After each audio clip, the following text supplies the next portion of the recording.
Good evening, West Orange. I am Tammy Williams, Council President, and we are in our fourth meeting to go over the proposed municipal budget.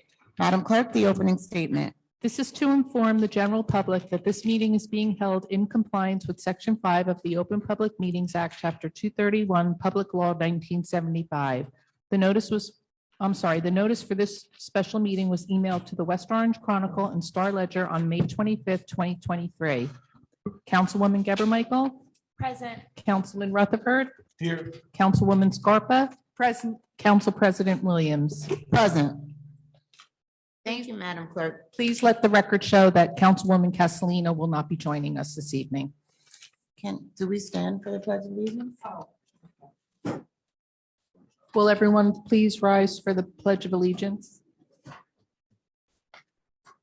I pledge allegiance to the flag of the United States of America and to the republic for which stands one nation under God, indivisible, with liberty and justice for all. Thank you. I think we are looking forward to continued reductions with the budget, continued explanations as to how we are to move forward and how we have arrived at where we are now. So with that, I'd like to welcome and turn the floor back over to our CFO, Mr. John Gross. Thank you. Good evening, council. Looking forward to a good night to hopefully wrap some things up with the budget. We have with us tonight representatives from the library to meet with you to discuss their requests for this year and their budget. Other than that, I'm here to discuss a few issues that I have planned out to discuss, as well as any questions you have in reference to the administration finance sections of the budget, and of course address any other issues that the council may wish to discuss regarding the 2023 budget. So rather than keep them waiting, I think it might be appropriate to introduce the representatives from the library and get that part of our meeting started and then move forward. Thank you, Mr. Kirby. Marge, if you all would come forward.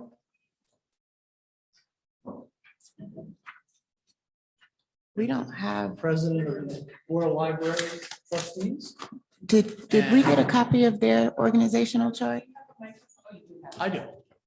I had sent their budget out to everyone in an email, and then in our budget, there is their specific requests that impact. Because understanding that the library's full budget is not under the control of the town council and the township. It's only the portion that we provide them, the revenue fund.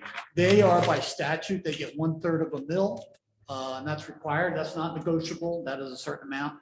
And then there are there's an additional request that the council received, and that's included in our budget under the library. That's going to be one of the later pages. I'll get you the page number.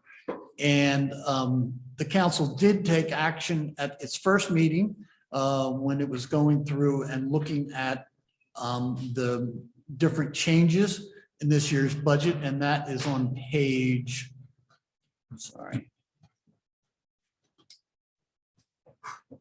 page A.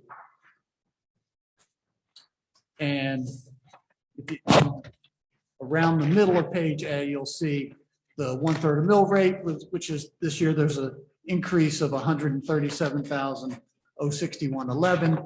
And in terms of special requests, last year they were given us a special request of $67,154. This year they were requesting $237,169. So, and at the first meeting, the council voted to approve only 50,000 of a special request above and beyond the 130 mill rate.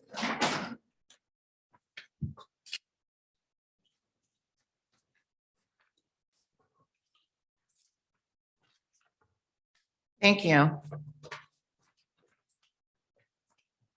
So just so that we're bringing you up to speed, Mr. Cubey, we were introduced with a 16.2% budget.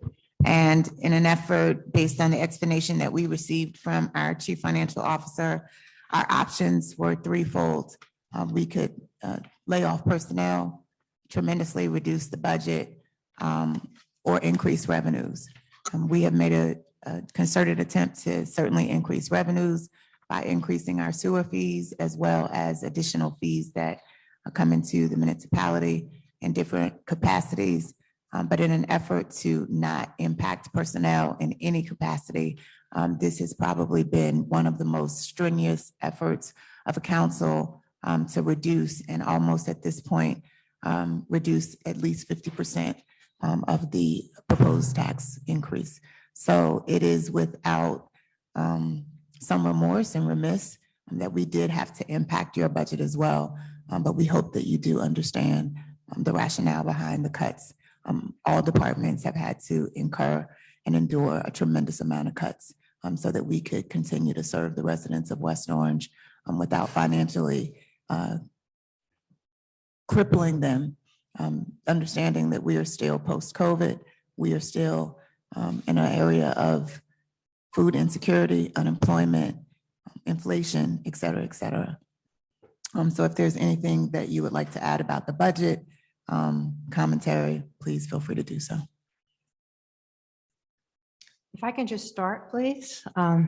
President Williams, council members, we're glad that we finally get here to address the budget. This has been both a difficult couple of years, but also exciting years. And before Dave outlines the important elements of the budget for you to really listen to and think through, I want you to know that the building of this budget has been ongoing for over 2.5 years. We have researched all of the elements with our architects and the size and the scope of what the new building is going to require. And we've tried to fit within the budget of our New Jersey State Library construction bond and the matching funds, and also the incorporation of the library's plan into the plan to relocate to our larger available facility at 10 Rooney Circle. So over the past 2.5 years, we've really worked very hard to get all this together with the help of our construction crew, which Peter Speraldo has been very helpful with us, and also John Gross is very, very helpful, and our architect, and actually the people who are doing the reconstruction have been very helpful. But fast forward to today, so we're now seeing the blueprints and construction drawings becoming a reality. And just what the design descriptions portended to be are now present. The 28% increase in flexible technology-rich space is visible and will soon be filled with bookshelving, various materials, furniture, and technology. New services and programs are being planned to be offered. We have just begun a community outreach program to gather data from all areas of our community, from our young preschoolers to our seniors, to people with disabilities and cannot even come to the library, that we need to bring services to them. So we want to make sure that you understand that everything that we do for our citizens is free for all of them. And this is a needs-based budget. We have been dealing with inflation. We've been dealing with a lot of increases right across the board. We have a very, very limited amount of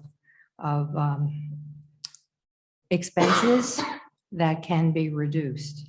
Most of our expenses in the library are required. So with services that are free to all.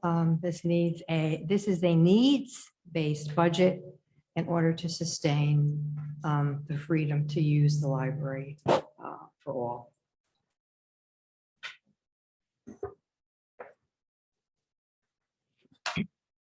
Is this on? Yes. You just have to bring it closer to you. Thank you, Madam President and Council, for the opportunity to discuss the library's budget request for 2023.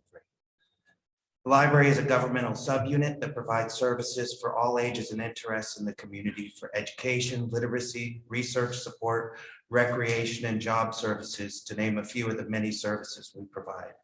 There are more than 36,000 cardholders out of a population of 48,843 residents.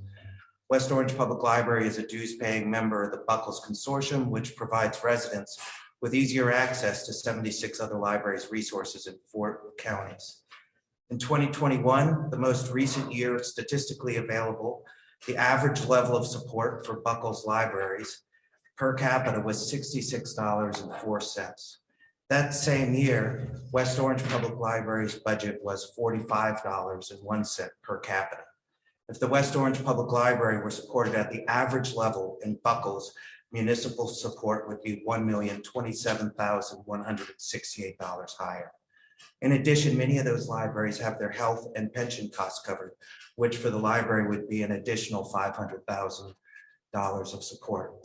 Due to unavoidable cost increases, we have asked for an increased level of funding, $237,169 over the 1/3 mil mandated by New Jersey state law. We're well aware of the township's financial distress this year. However, the library's budget is not the source of those woes.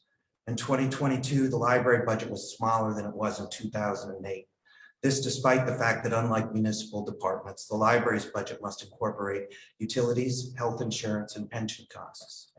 We understand that the council has proposed reducing the library's request for additional discretionary support from the township to $50,000 over the 1/3 of a mil.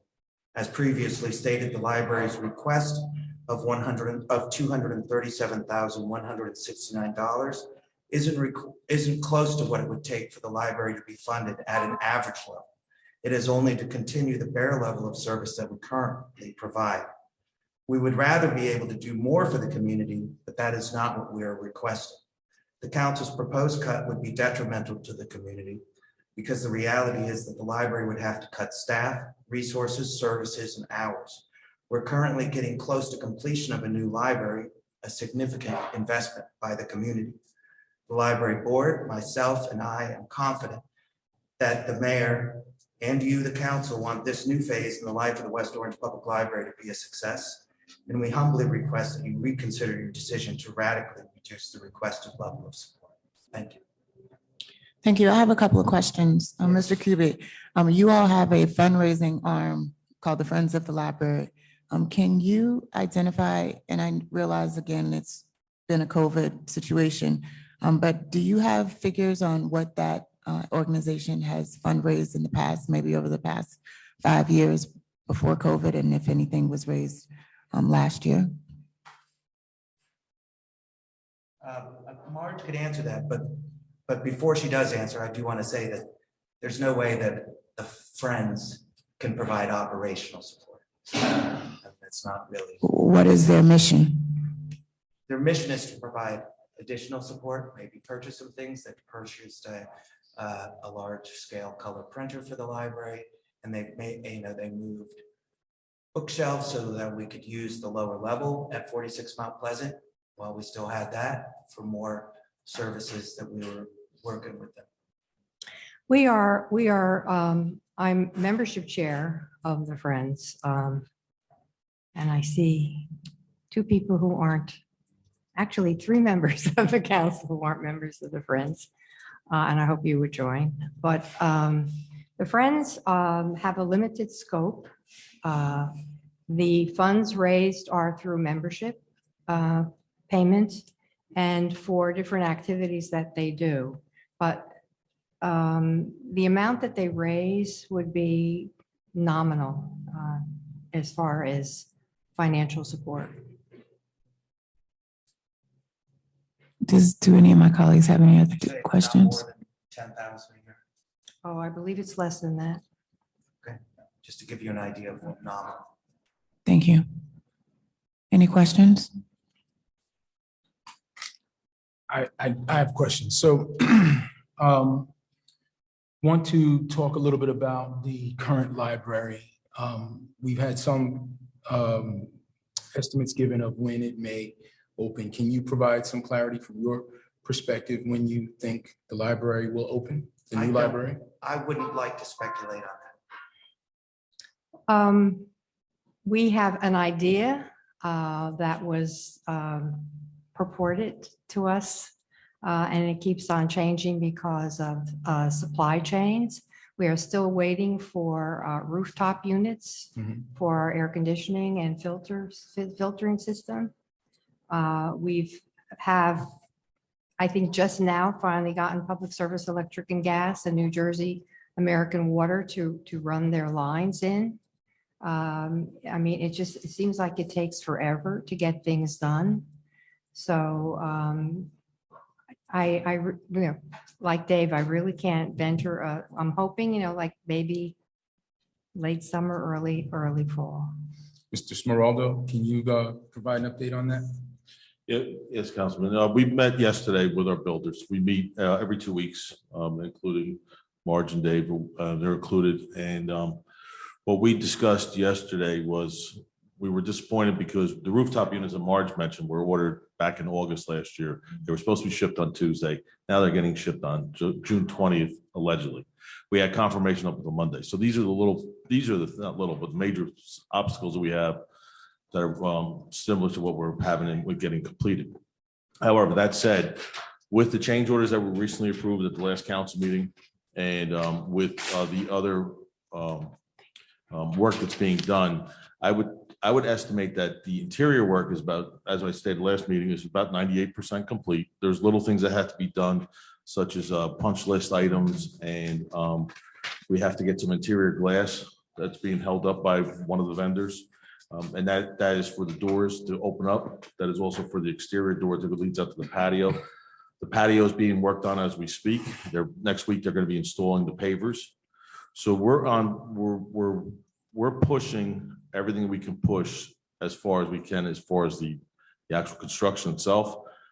And we discussed yesterday about how we can actually try and make sure that we can start moving some of the equipment into the library soon without violating any laws or permits or things of that nature, because we want to start processing this so that we have everything ready to go, and it won't be our fault for the delay. It'll be our vendors' faults that we're subject to. So we're working on that, and Dave is working on with his vendors for the shelving. We're hoping to have that in. When we discussed yesterday, and Dave and Marsh can confirm for me that once they start moving in, it should take about a month to set up, and then another couple of weeks to put all the books in. So we're going to try and get that for them by the end of the month to start putting some of the equipment in, so that this way, any delay will not be the fault of the township or the library. It will be just because of delays of construction. So the July date that was tossed around is no longer reasonable? It's still in discussion for now. We need to know with rooftop units, again, these are the factors that we don't have are when this equipment's coming. If it gets shipped in 20 days, on June 20th, we could potentially still meet that deadline. But I can't make that promise until we actually have that fact on hand, because it's a variable that we can't control. All right, And there are other issues as well that are ultimately going to impact the timing. For instance, there are major doors and elevator issues that have now arisen that are going to be addressing at the next council meeting, and the timing of those are going to impact this as well, Right, in terms of those issues. So. Okay, so are those more change orders that you're talking about with the elevator issues? Well, they're not going to be change orders. They're new orders. They're going to be new contracts with other Did we other go out to bid for other that? vendors, state contract. Okay.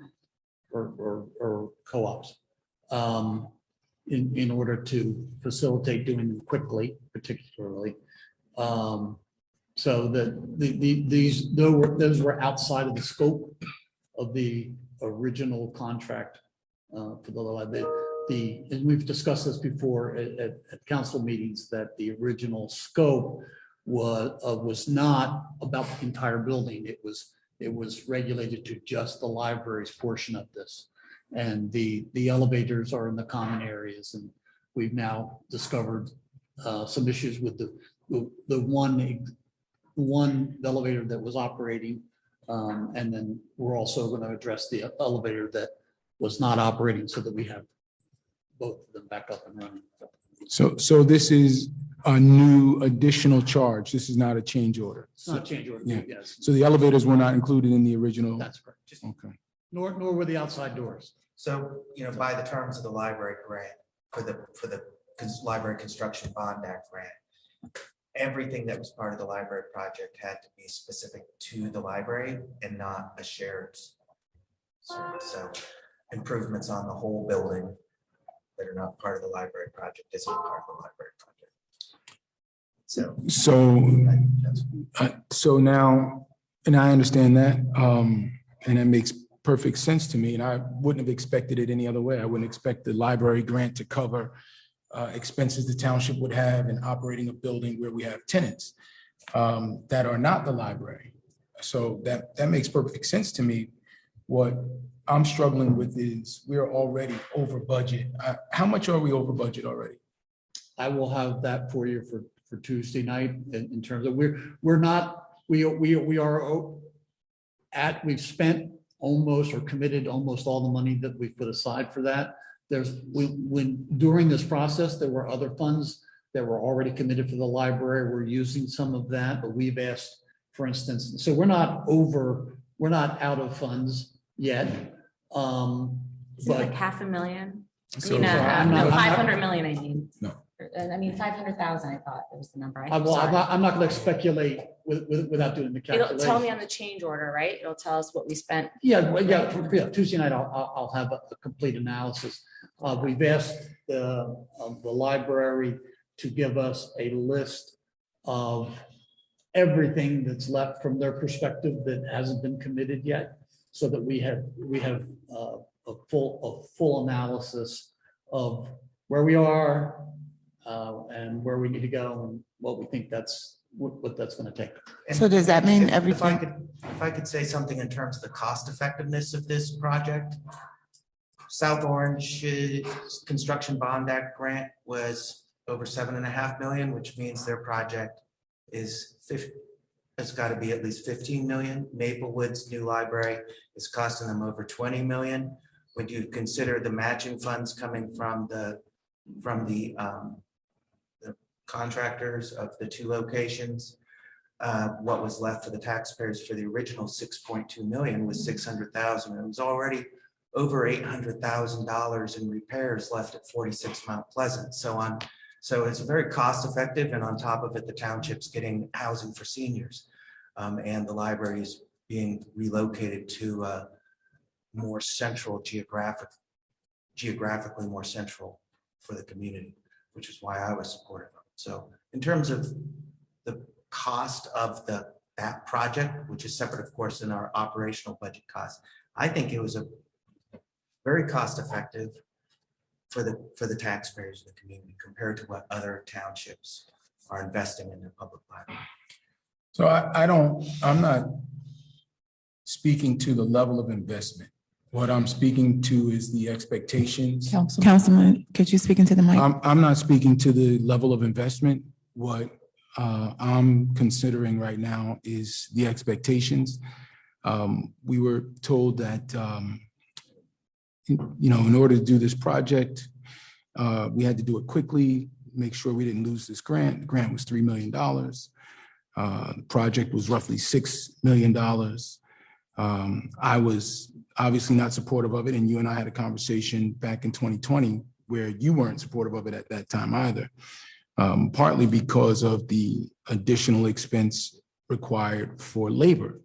There was some concern, and we've seen this over the course of time, that our library has not been as well funded as some others.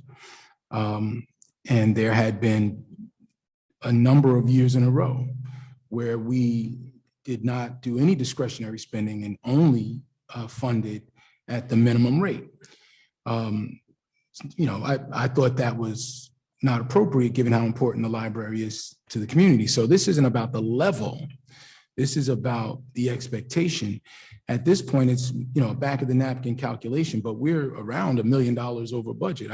I could be wrong, but I think we're in that neighborhood. So the original contract amount was $5 million, and it's adjusted to 5.4 million. So it's But that was only for the construction contract, and the construction contract did not cover all the costs. the other costs. Okay, then it's Yeah, over. The original, is I think 6.3 million was the original anticipation. So for instance, I think it was And 700,000 for we're the not. furniture. That wasn't in the construction contract, but it was always part of the plan. No, and I don't disagree with that. I think so there's two issues for me. One is there was a certain level of expectation communicated to the public around this project. And that expectation we've now exceeded. And then the transparency around it. I think, and this is not a criticism of the library. It's not even a criticism, it's an observation. The way we communicate how these projects go, I think leaves a lot to be desired.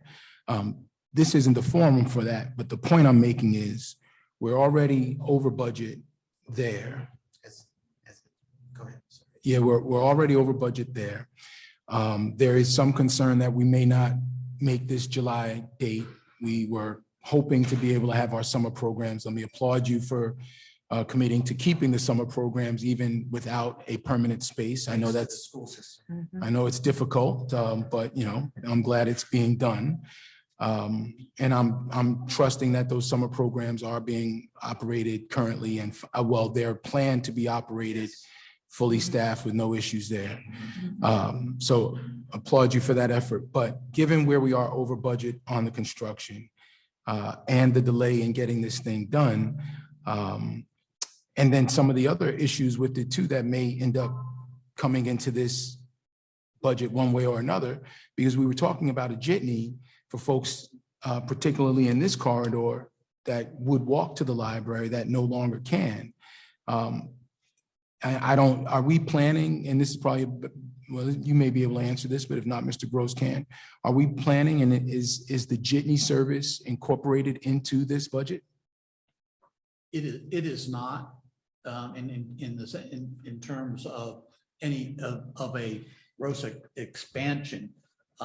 We are working now with our jitney to come up with a route that allows us to use within existing resources to provide transportation back and forth once the library is open. So while there's not separate routes, not an expansion of our program to specify a specific route, we have enough service and availability during the day, we believe, to provide that service with existing resources. So you're expecting. And then of course, that is heavily driven on demand, depending on what the demand is. But we think that at least initially we'll be able to handle the demand with existing resources. And we have had positive conversations with the school board about providing transportation from the schools to the new library location. Oh, that's a good idea.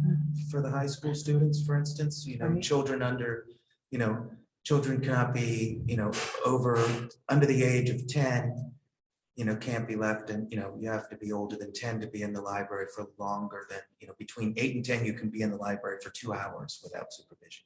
And, under 8, you have to have someone there with you at all times, and then children over that. So for kids getting transported to the library without parental supervision, that would be the junior high and high school students. Councilwoman, you have a question? Yeah, I've been working on transportation issues with the Elder Adults Advisory Board. And I know that we currently take seniors to Whole Foods, to the ShopRite. Are they going to loop around, That's what I'm- and then I'm- just go to the that's part- library, maybe that's to part Toby of what- Katz? We're hoping that we could see something like that. That's part of what I was. Is that what you're describing thinking? is that Our existing resources we believe we'll be able to manage certainly the initial demand. And then we'll see whether or not, whether that demand grows and whether or not it requires anything above and beyond our resources. So you're expecting jitney service for the library beginning when the library opens, whenever that is? We will have service available. Any other questions? Yes. So you requested 237,000. Can you help me understand what that was for? Obviously, we've already taken a vote to cut it to 50,000. Right. Which is less than the discretionary amount you got last year, which was 67,000. So I want to understand what that was for. Sure. And when we put this budget together, it was in October. So part of it was an estimated increase in healthcare costs. We did have, we had increases in pension costs, and we had to estimate higher utility costs. Basically our utility costs, we estimated going up to 150,000 from 110,000 because we had to incorporate 28% increase of library space at 10 Rooney and the energy rate increase of 7.5%. Those are the major cost increases. So it's healthcare, pension, and utility. Although healthcare, when they generated the budget, the healthcare, did not have numbers on that. Since then, for this year, the healthcare costs are flat. So whatever increases there were in their budget for healthcare did not get realized. Which is about an $87,000. Okay, so immediately from the 200 and. Sorry, 37. I need my glasses on. So that gets you down to 150. And then we said some increased utility costs, but we don't have those because we're not open. But we will be open in 2024, and we're just now discussing the budget for 2023. Right. We have to be solvent at least halfway into 2024 because we continue with whatever support until you guys resolve the budget. Yes, but we typically will approve a temporary budget and Yeah, and we fund the library completely, based on the 1/3 of the mill rate. okay. Starting in the beginning of the year. So that we've done historically. I understand your concern though, given how late we are with the budget. So if the healthcare costs are flat, that drops 87,000 out of the request. What were the expected increases in pension costs? And does that include new employees or is that the existing? That was the existing. It was an anticipated 32% increase in pension costs. And so, Mr. Gross, can you why give us the actual cost? I can't tell you why, but from just, I think 3 years ago, we've gone from 120,000 to 168,000. And that's established by the state. I sent a request for a reevaluation, but our attorney also told us that the state is under no obligation to explain their increases. We just get. Gotcha. All right, so there's a 32% increase there, which represents what in dollars? Or approximately, it doesn't have to be exact. From last year, I can't remember what the increase went from. Let me see if I have it in my notes here.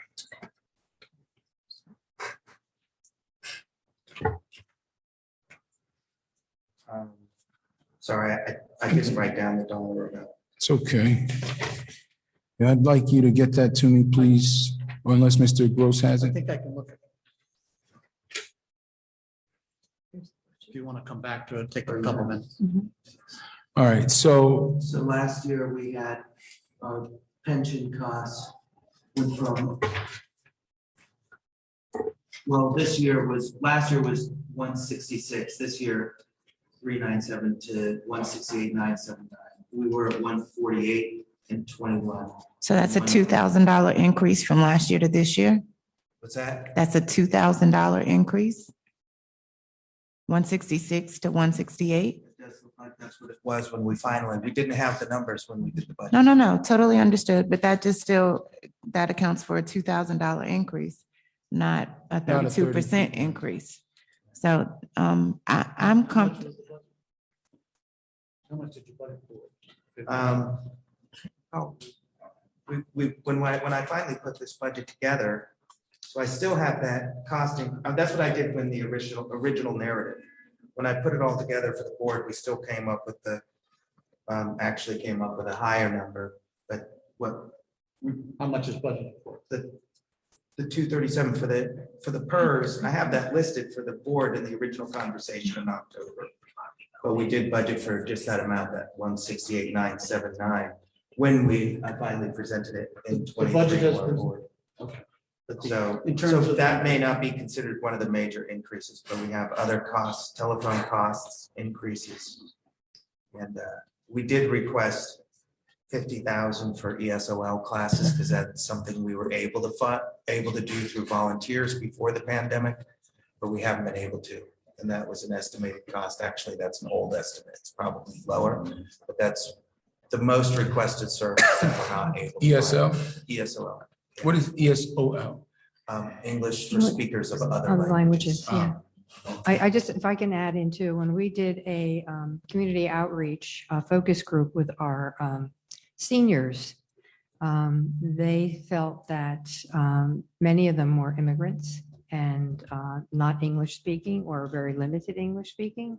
And they felt that was essential because they couldn't keep up with their kids coming home from school, or they couldn't help them with the English. So in this community, I think it's essential.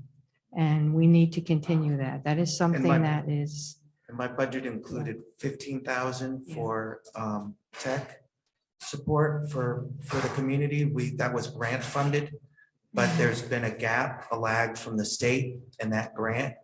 But we were a hub in a major grant. There was hubs and spokes. We got 25,000, which was the maximum that we could give for that. And that funded this service to the community. You know, because of the pandemic, actually, not all the libraries were actually able to provide the service, but we were, and it's really taken off. Our staff have done an excellent job. And we actually changed the architecture of the new library to be able to meet the conditions to hopefully apply in the future for $150,000 grant. So we're trying to get it because continuing education is a primary part of what we do. And this program that we participate in, which we're still doing, even though we're not getting the grant funds, we still have the software and the program to provide actual certification for software skills such as Excel.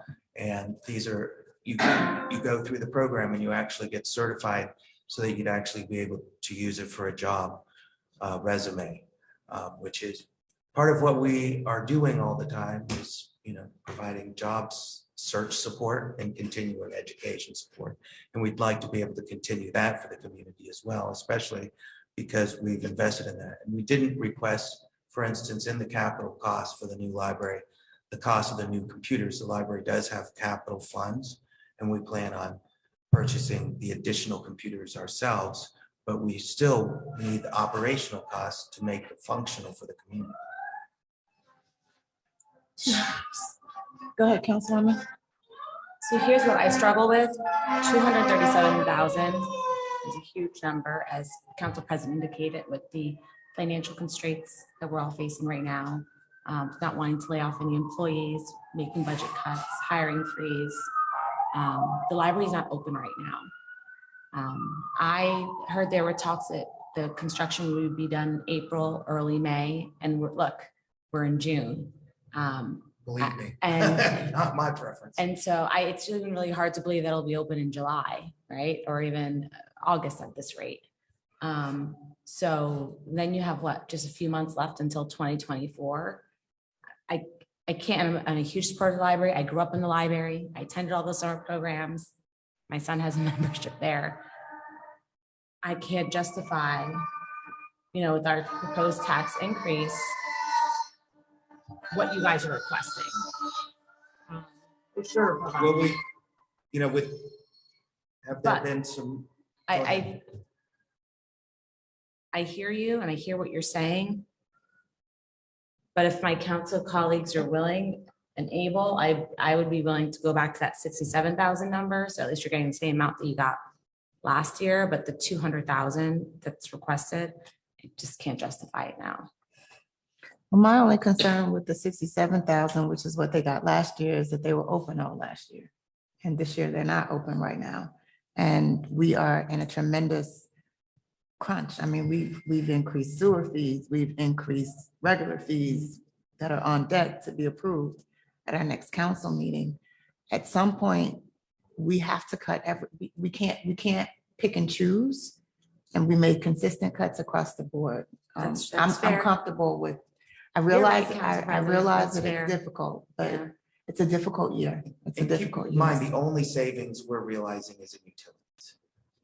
And we understand that, but every department has had to endure a tremendous diminishing in how they operate. And the library cannot be excluded from that expectation, especially when the library currently is not functioning at its full capacity, in a tremendously reduced capacity. Some of those additional expenses that you would incur, again, are being offset by partnering with the school, the Board of Ed, and we appreciate that. That's exactly what we wanted to happen, but at the same rate, financially, fiscally, we owe it to our residents to make these hard decisions. And it's not something that is easy for us, but it is something that is absolutely necessary. That's understood, but there's also the other side of that. If you are looking at a tax increase, whatever it may be, anywhere from, 7 to 10%, that eats it into the income of your residents. And the library is free. Our services are free. All the needs that these people have, whether they're applying for a new job, they need child care and they're bringing them to story hours or maker space. Students come after school. So these are the things we offer. Literacy, financial literacy, health literacy, all of these things that we can offer. We just were connected to the business sector of the state library and all the programs that can be offered for small businesses. These are the things that we offer, and your residents need this more than ever. I mean, to balance their lives, to move ahead. People are going to lose jobs. I mean, the inflation has really taken a hit, and the community has taken a hit. And I don't think we've seen the bottom yet. So the library is the one place that they can come and they don't have to pay for anything. We have movie afternoons, the latest movies. We have things you can check out movies, and we still have books. In talking to the seniors, they say that, some of our ebooks that they really large print, they appreciate. And all of the other online systems that we offer for these people. So yeah, it's tough for everybody, but the library is the one place that they can come and even just to socialize. I mean, loneliness in our seniors is a huge problem throughout the country. And I've learned so much in doing these focus groups that it's amazing. I had no idea some of the issues that our residents are going through. So I realize that we need to be part of the reduction, but think of some of the things that we do provide that nobody else can provide. And we appreciate your support. Keep in mind, when the township is budgeted to have an increase of tax support, the library has not received an equivalent increase in its support in the past. So the library isn't able to offer to its staff steps, which the municipality does for its staff. So this is a staff that was, we had our doors open 3 months into the pandemic. This is an incredibly dedicated group, and we're going to be going into our union contract negotiations at the end of this year. And if we are at, I don't think it would be appropriate to tell them there's no raises possible, not for this group of people. I don't think so. There's no raises. There's now no for our raises for employees. any of the municipal employees or promotions. So those are some of the other things we had to do that in order to just have something that we could fathom to present to our residents. So I want to thank you for your time. We're Oh. not done. You're not done? Mm-mm, Okay. no. So you actually spoke to where I wanted to go next. I understand that you're advocating for your employees, and you should, right? Because they do a great job. And I want to be very clear. While I've not been supportive of this project, I'm very supportive of the library. And I think you would agree with that. That is an institution in the community that has no equal, and provides a service for folks that literally cannot get that service anywhere else. So those words fall on fertile ground over here. Absolutely. I think we've had a litany of issues with the project that is not on you, that is not on the Friends, that is different. But you spoke about the employees. So one, do you have open and unfilled positions right now in this budget? No, So you're planning to keep your staffing level at the same level as it was when it was here? yes. Okay. And have you had, Despite an increase in size. So, there were Mhm. essentially cuts that we made before presenting the budget, just in terms of, because we want to see, okay, how can we operate in this and what do we really need? I mean, we always try to be as frugal as possible. We always keep that in mind. got you. The library has not, recovered its staff that was cut due to the recession at all. From the 08 recession? Or- Yeah. Okay. The library cut 1/3 of its staff as a result, and that has not been restored. And you saw statistics drop by 1/3 because it takes people to operate and manage and maintain the library.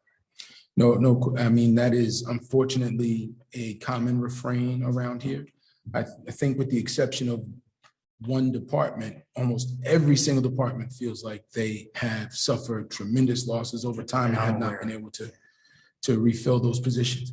All right, but in this budget, there are no open and unfilled positions. Have you had to furlough any employees given the way? No, we've been putting people to work at the annex and at other libraries. Yeah. All right, and back to this 237. So I understand where both of my colleagues are coming from with their sentiment about 50 or 67. I'm trying to understand what, if we stayed at 50, what would have to be cut? Because, the healthcare number ended up dropping by 87. The pension increase ended up only being, $2,000. It's just a little bit more than That was- 1%. So in terms of the final budget that we adopted internally, it incorporated that pension account amount. So really the only reduction is the health insurance from what All right, so from what we projected. So it really is, if you can get us to 150. what are the other numbers? What are the other things that 150 would then go? I see 40,000 is budgeted for utilities. Like, what is the impact, financial impact? If it's only 50,000, what do you lose by not getting that extra 100,000? Well, there would be hours Mhm. cut, and there would be, there would be ESOL. We wouldn't have the tech employee. But it's half a year already and the library hasn't opened. This, if you did get the 150, for an example, that would have been a span of the entire 2023 year. The library is not open though.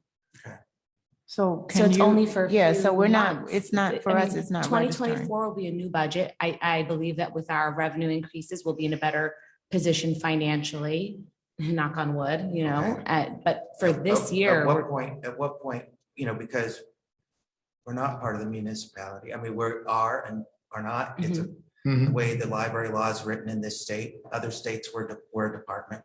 Mhm. This state we're not, So in terms of if the library hits, so I'm not saying that we would have to cut this year, right? Right, Mhm. so But if we hit in 2024 and we are operating at the level, we're still needing to operate at the full level, but we're fully open. right, but At that's, what point? but to my point, that's a completely different budget Different year. and a different year. And we are really looking for clarity on why $50,000 would put you at a deficit for how you need to function for 2023. So anything outside of 2023, we'll deal with that when we go to our next series of budget preparations. And we are committed as a council, in addition to the support with our CFO, to really start budget preparation in October of 2023 for next year. I know the administration typically starts their budget preparation process at that time. I have one more question about the stacks. So if you were to take out the ESOL requests and the tech support, that is 65,000 from the 150,000 that it was cut down, then you're at 85,000. Right? If you were to just cut that out as a service.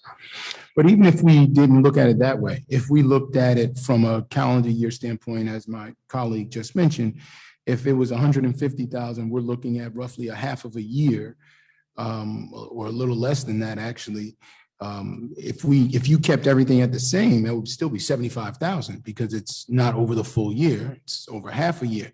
Now, that might pose some problems in first or second quarter next year if we don't have a budget done. But it would probably cause more problems in the second half of the year than the first half of the year, assuming your funding levels stay the same. So I think what they're saying is if your number is one set, or what I'm saying is, if after the adjustment made for healthcare, we're at 150, and we're looking at right now roughly half of a year, that makes that 150 now 75,000, right? Because The you health was, insurance doesn't change. well, you said the healthcare was flat, right? You had expected an increase, and because it's flat, there was an $87,000 adjustment made. Is that not, did I not hear that right? For the health insurance. Right. So that brought the 237 down to 150. Right. So now if we're looking at 150 over a full calendar year and we're going to be operating for 6 or less, that 150 is then 75. And if we're at 75 and we give you 50, what does that 25 cut? Because essentially. I can't give you that number right off the bat. All right. That's assuming they open in July, right? Yeah, and which we likely already, not going and we to. already have heard that that might not occur. Highly So doubt it. I think we can pretty much wrap this up. If I can just say one last thing. We don't, we have a very good idea, or I should say a fairly good idea of what our expenses are going to be in the new facility. But in reality, just like when you buy a new house or whatever, we could be missing something that we have to pay for, or a bill comes through that we weren't aware that we had to pay.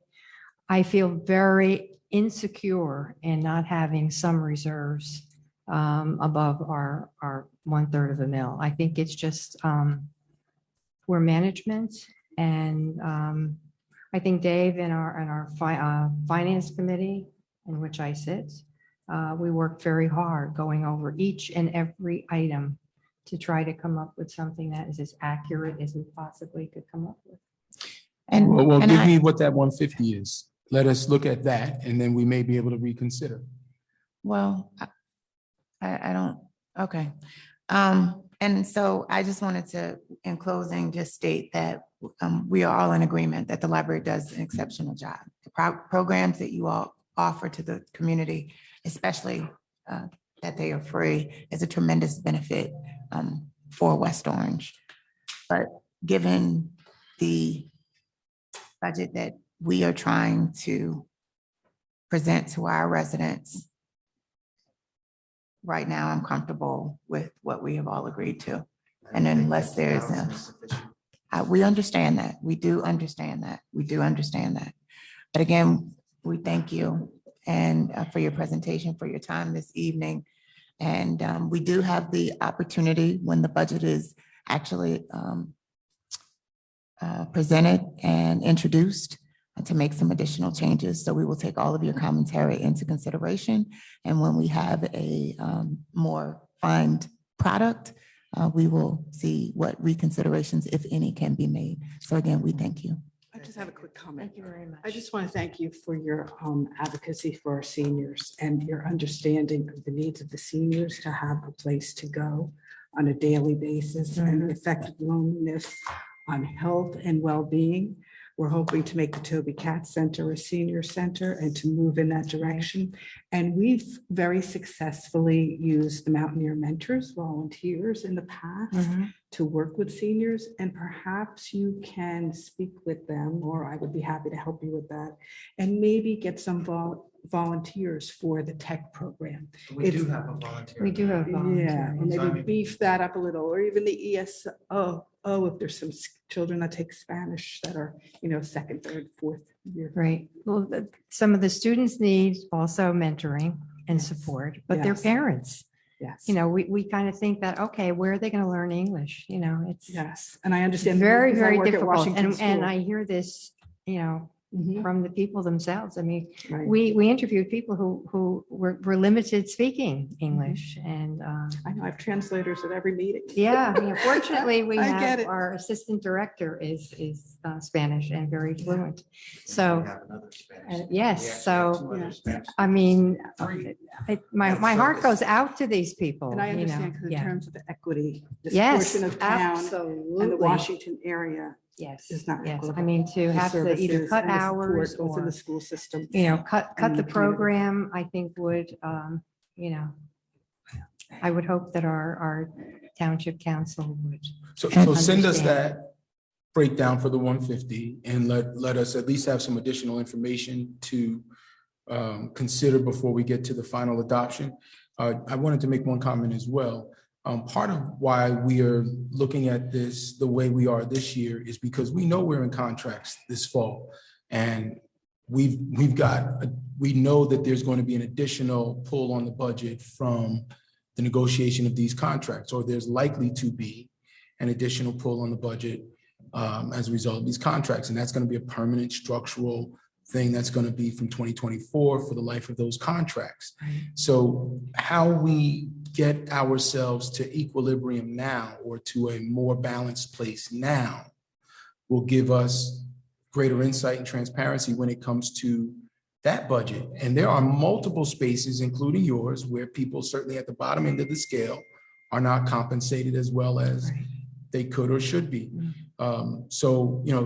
It's always, I think it's better to be hard up front and then be a little easier as time goes on than to be easy up front and try and get harder as time goes on. So we'll do the hard work now. And if we do enough of this hard work now, it may provide us some relief as we try to deal with these structural things later in the year. So again, thank you. Thank you very much. for We all of your appreciate you. hard work. Thank you, guys. Thank you. This isn't an easy year. Absolutely not. Thank so you. much. Mr. Gross? Thank you. So I kind of have good news, bad news, good news. First, I'm going to start off with an apology. At our last meeting, I sat down to do calculations of the impact on our budget. Being the late night, there were a couple of items that weren't included in my calculations. If you recall, we've had discussions not only about the sewer fee and changes in current existing fees that we had. We've discussed over at one of our meetings, in addition to that, our recommendations for a couple of new fees, one which is the mercantile fee, because we're going to have to, we're required by law now to monitor liability insurance on each and every business in town. And also something we already do, but we don't charge a fee, which is for the registration of foreclosed properties to keep the banks.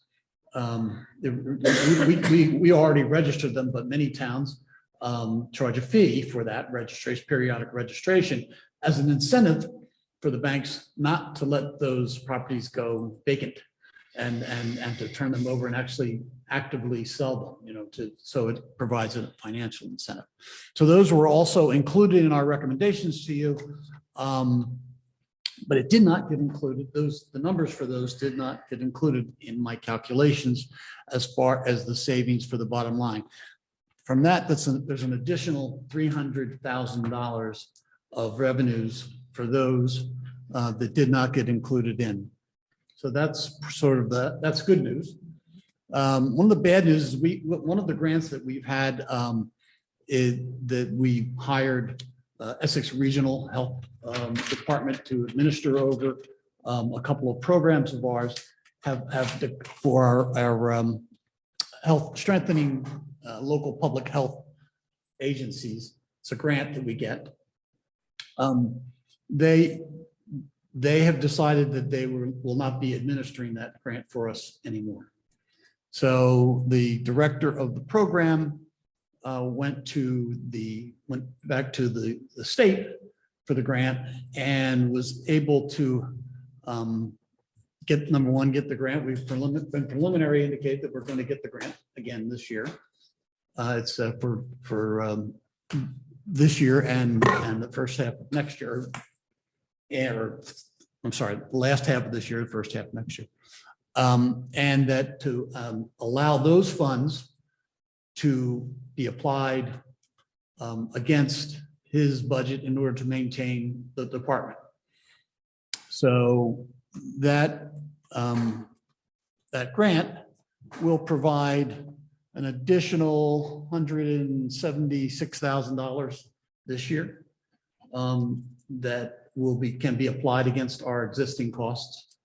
The downside of the contract being lost with Essex County Regional is there were a couple of employees, or actually 4 employees of that they employed to perform those. One of those employees, which is a part-time nurse, we found another grant to pick up that person. And so that will not impact them. There's there are 2 of our employees who worked extra time on their own time for that program will be impacted.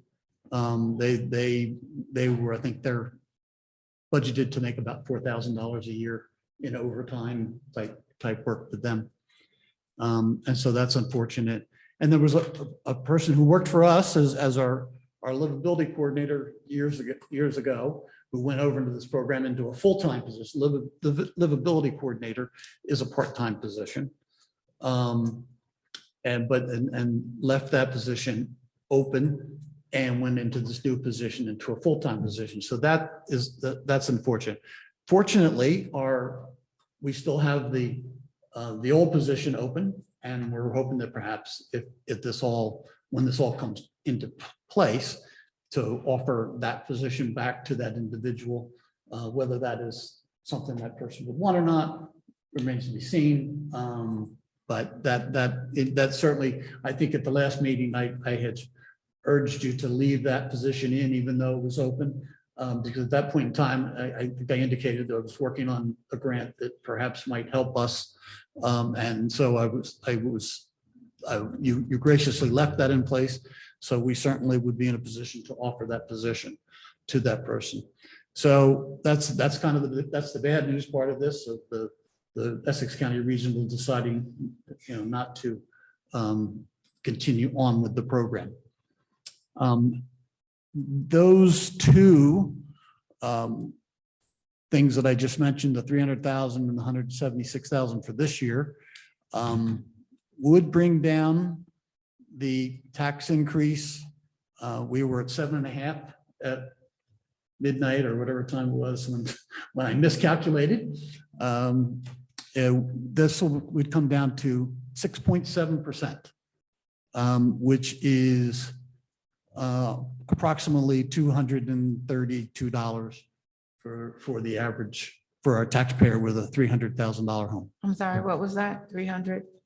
$231.58. Let's say 232. And which percentage is that again? 6.7? 6.7%. So that's the an update in where we are. We are preparing agendas for the next meeting with everything that we've discussed and that you have approved in terms of for the introduction of the budget. I also, tonight you'll see, I put at your desk this breakdown. If you recall, there was the famous, or maybe infamous, $800,000 of the adjustments to be made to the different OE accounts. I have done those calculations and present them to you here this evening. You'll see that there's pluses and minuses, which you would expect from the things that you indicated and the way that you wanted us to do this. But at the top, the amount came to $794,234.32, which is not quite 800,000, but I believe that certainly meets more than the intent of it. And these are what the calculations came out to be. This is based on like a $350,000 home? I'm sorry, Is this $232 based upon like? $300,000. Okay, and what, the school budget is well over 300, isn't it? They have an I increase. can't speak for the school. You don't have, yeah, because I think it's well over 300,000 for the school portion. And can you share with us, when we have the introduction of the budget, what that format is going to look like, what that we're going to receive? Okay, I will redo for you the chart that you received up to date. Which chart? We The have a couple. yellow chart that has the 6-year history on it. We will have the formal document that goes to the state. We're preparing it. That's got to go to the auditors. You have to approve it. So that's all got to be finalized. But it is going to be based on the numbers that I'm giving you here tonight, and that I will give to you informal. After tonight, this is going to be whatever you do tonight will be included in what we introduce. So. And so after the introduction of the budget, then we will then again have an opportunity to go through and make additional changes. But how will that process look? Will we then come in and do another budget hearing for the public, because they do Well, get that really is your decision to do. Whatever happens tonight, whatever you approve tonight, we will fold into the introduced budget. If the council wants to have additional hearings on a particular topic, or whatever agenda that you want to put together on that, that's certainly up to the council. How you want to do it. The process without that, Mhm. the mandatory process is there'll be an introduction. There'll be an advertisement in the newspaper 28 days after introduction, which will be the first meeting in July. Will be a hearing on the budget as introduced. Council can at that time decide to adopt it or to amend it and then adopt. And so the process for making amendments is basically what I'm trying to get to. Is there an opportunity for the public, once we have an introduction of the budget, to publicly come in and make any commentary? And That will be on the public hearing Mhm. by statute. It would be at the July meeting. That does not have to be at the same time as a regular council meeting. That can be a separate meeting. Is that not correct? It will be, It will be a separate it will meeting. be- No. It is always been at a regular council meeting. Now, whether you're asking whether it can be a separate meeting, I suspect you could. Yeah, That's a decision for you so to have. But I need to know that now, because we Well, have to put into the budget. the I date of the understand. hearing. I understand. And that's why I'm asking these questions, so that I can have clarity with my colleagues. Question too. Certainly, Councilwoman. We haven't even heard from the Citizens Budget Advisory Board yet, and usually all the years I've been doing this, the public has an opportunity to weigh in and make Councilwoman. recommendations to us. Into your And microphone. I'd like to see that happen. Both Well, of those that's things, absolutely part of the process. I mean, there's. but sooner rather than I've later. been advised that I'm going to be invited to a meeting of the Citizen Budget Advisory Committee. So that's certainly, if I am invited, I will certainly attend.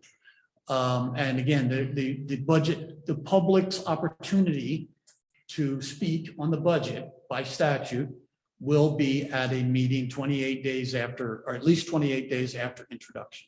So I would like to propose to my colleagues that we do a separate budget hearing in addition, Sooner. or not included at a council meeting. I would like a special meeting for that, so that the public can come and weigh in and make additional commentary. Absolutely. The public needs an opportunity. Right, but again, they will have an opportunity. But I'm just looking at, and again, I don't know what the administration has on deck, but when we look at the agenda packet that we have coming up at our next council meeting, it's hefty. Right. And I think this budget, again, even though supposedly we are down to a 6 point, yeah, thank you. Yeah, I think we can do better. 6.7, I think once we see the line items readjusted, that there may be additional amendments that we would like to make, and especially having an opportunity for the public to weigh in. We have been having very, very long meetings, and certainly we make not the best decisions after midnight. So I would like to encourage us to I strongly second that. consider. Yeah, and I'd like the Citizens Budget Advisory Board to talk to us too. sooner Absolutely. Rather than later, Okay, and see what they come up with. absolutely. So They have, but I'm sorry if I may, they have not had an opportunity to review the budget as it has been amended. They need to do And they need to have an opportunity to do that as well. So again, on on Tuesday, the 13th, after introduction, it's my expectation that they'll get a revised copy of the budget as well. It'll be up on the website. Will that be on the website? How will they get that? After the meeting, we will then go about business of reproducing the document as I indicated to you.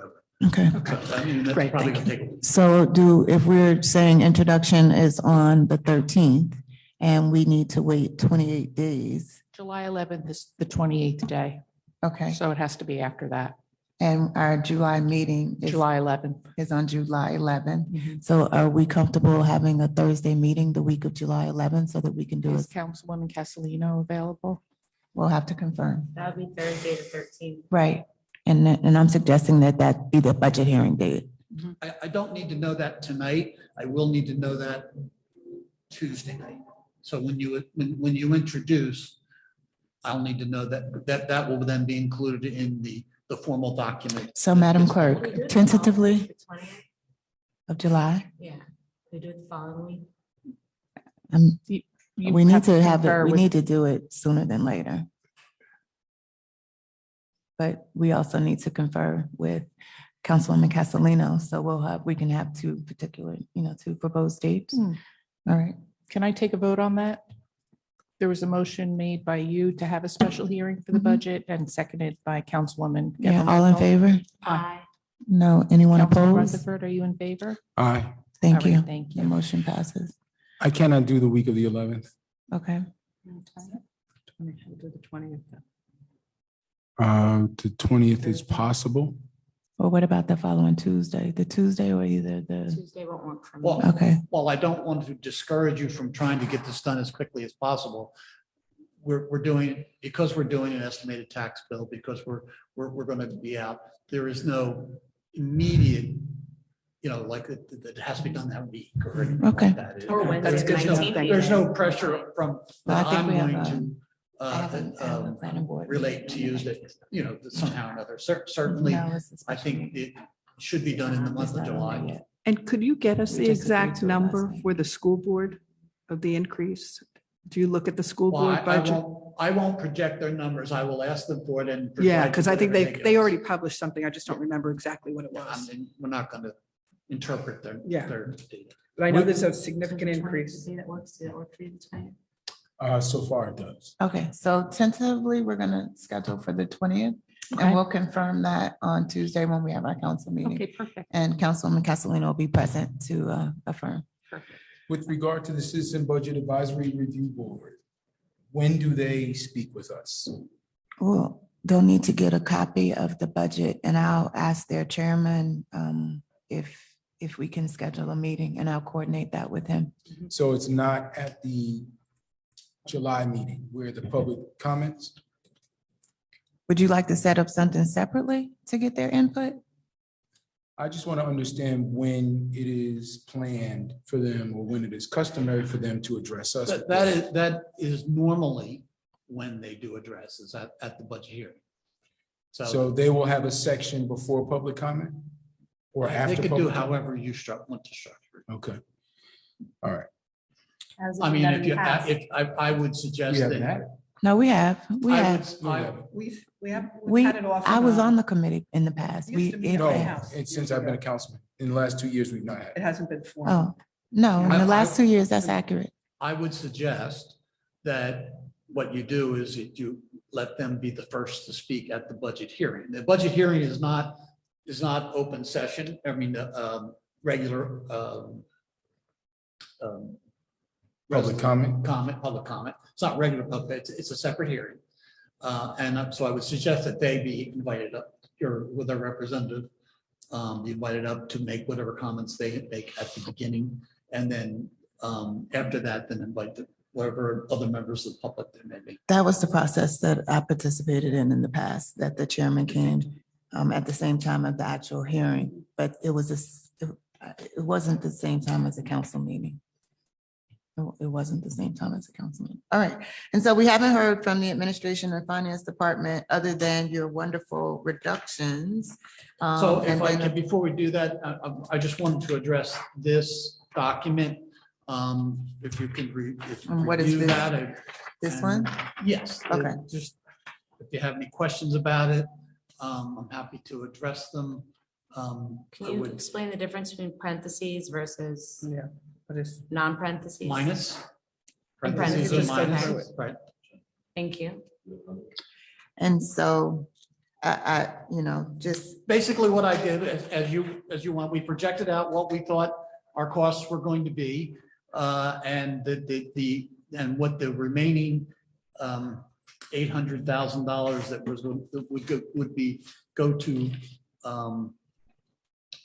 would lapse to fund balance and reserves, based on the actuals.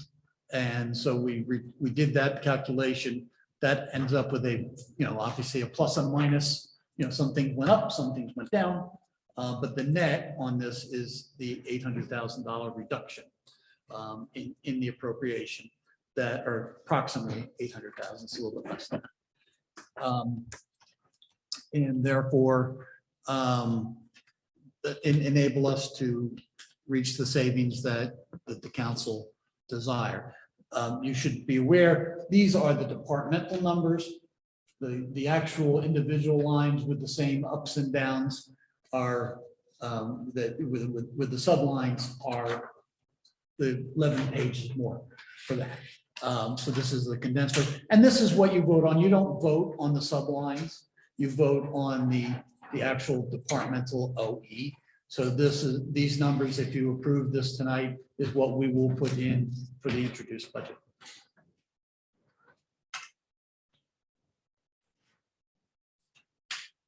But don't we have to still go over the administration finance first before we do this? Well, no, this is, you already asked that this be done. You Yeah. still have to do that. That's a Yes. different, that's a different And then, discussion. and if there are reductions there, then, That has nothing to do with this. This is before that. okay. If you do additional reductions, you do additional Then reductions. you'll include that on here. no. No, it won't be on here. That won't be on here. This is the only, this is the 800,000, 800,000. got it. Right. So again, what I was asking was once we do an introduction of the budget, to your question that you asked initially was, what is it gonna look like? Yes. So is your I'd like to see expectation that you want to Yes, see we're this? gonna redo Okay, that. that'll make it easier. We're gonna redo, like I said, it'll probably take 7 days or so to get it done, Okay, but Thank you. yes. right. So I just wanted to make sure my colleagues are comfortable in what they were gonna have an opportunity to review. I think we're happy with that. So if you'll continue. Can we get a vote on that then?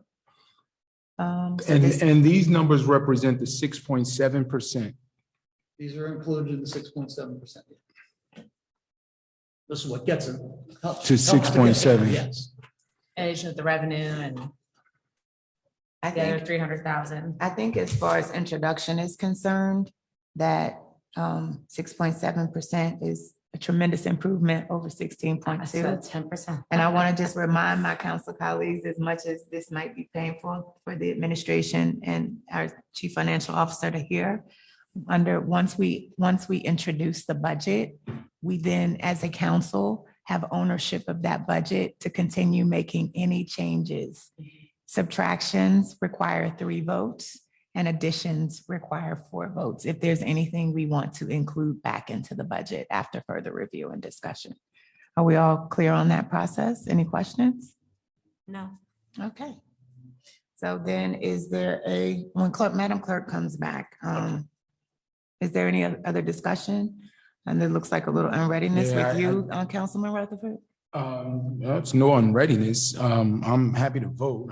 I think whether I voted for it or not, I think there's already enough votes to pass it. But I don't have the ability to go through this and check with my notes, so I'm relying on the veracity of the data, which is why I stated specifically it's 6.7%. If we, find out between now and some time in the future that it's not, I'm going to request that we do a separate vote based on what the actual.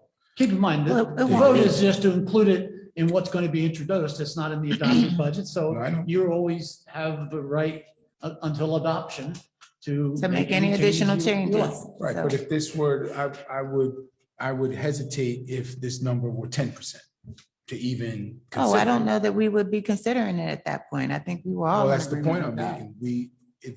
There's no way for us in the moment when we're getting this to double check the veracity ourselves. So we're relying on what Mr. Gross has given us. That's the basis of the Well, vote. these are my recommendations to you based on the criteria that you gave me. And so I went through and did, these are for the most part, calculations, straight calculations based on the directions that the council provided. And or if there was some direction that was given as well, it's reflected in that. So I would not give this to you tonight and ask you to adopt it. I give it to you tonight, ask you to approve it, and certainly then, take whatever time is necessary for you to, and ask any questions. And again, you don't have to wait for a hearing to ask questions. If you have questions that come up during the process, please do forward them and we'll be sure to answer them. Okay, so is there anything else we can do while we're waiting on Madam Clerk to return? We can start to address whatever council prefers to do. All right. Oh, here she is. Are there some more questions for the administration before we go to a vote on the introduction? Let's just finish this and then we can get back to. Well, if there are any questions you have before we introduce, and if there are any additional not gonna be changes, reflected on that. I'm sorry? Any changes we make now are not going to be reflected on this that he gave us. Oh, no, it can be. No, it's not. No, he said it's No, not. This is only the 800,000. This is only the 800,000. This is not the introduced It's budget. not introduced. This is just the I just told reflection. you of that. Yeah, the- you just told me Okay, that. all right. It's okay. All right. Okay, Madam Clerk, we're ready for a roll call vote on the introduction. Well, At someone has to 6 make a motion. On the approval of this, On the, this $800,000 approximately, this Approximate. $799,234.32 reduction in the OE budget pursuant to the discussions that have happened over the past 3 meetings. now 4 meetings. Second. Who first? Well, who did you- I'll move the motion. Oh, you did, thank you. Mhm. And, okay. Sorry. Councilwoman Geber Michael, Yes. Councilman Rutherford, Yes. Councilwoman Scarpa, Yes. Council President Williams. Yes, The motion carries. so the motion to include the changes in the OE reductions has passed. Okay, any other questions regarding, I guess we need to go through the administration. Can I Well- just ask a question going back a little bit about the special hearing for the budget? The tentative date was July 20th. What about the time? We didn't discuss the time. 6:30, can we do 6:30? 6:30 Yeah. PM. It's tough for More me. people time. Yeah. Yeah. All right, everyone's 6:30? good with 6:30? Okay, Mhm. thank you. Give residents time to come Okay. from work. Mhm. Can we crack another window? Is it just me? No. I'm a No, little yeah, it's warm, warm. too. No, no air. No air. No It's air. too loud. It's too cold. Oh, I have my blanket. It's right there. It's right here. Okay. I will not freeze. You're the oldest young person I know. I'm the oldest young person. you know. Okay, not that much, not that much, like the other one. You should see me in my office at work. My boss thinks I'm crazy. I have like a Yes, thank space you. heater plugged in. I couldn't stand it when I was in the corporate office. I had to work in those cold offices in the summertime. It was great to meet. I'm anemic here. I don't like cold. All right, let's go, let's continue. What page are we on? We were on like 90. It's, We're in the I don't have. hundreds. the We're in the ori- hundreds. I don't No, have I the got original hundreds or- page I got number. some hundreds. I'm working on field limit. Okay, here we go. We were, oh, no, It's right after the public defender No, and we- municipal court. we were still on construction. 21, 22, 23. Say We this talked again? about celebration of public 24. events, and we talked about construction, salary and wages. The business administration is page 24. But some of this discussion, Mr. Groves had indicated would be for further discussion from him when we Which- were talking about construction. We were in I'm sorry, construction. I did not hear the question. We were talking about what page we wanted to continue on, and I was suggesting that Comptroller's office. that there was also some pages in other departmental budgets that you said you would discuss when you did your presentation. I think some of that was construction, in our construction department director's absence. I'll discuss any department you like. So are we in account 9401? Is that where we are? Is that page 114? You're gonna start at the, you wanna start at the end? I'm happy. Oh, no, to- no, no, I don't care. I'll go wherever you want. I just, you know. if you No, wanna I go to just, construction I first. thought that's where we were, but we can do it, whatever the easiest way to I- do it, most cohesive. Can we just confirm Coherent. page 114? Is that what you guys are all? Yeah, Yeah. construction is. I'll go right there.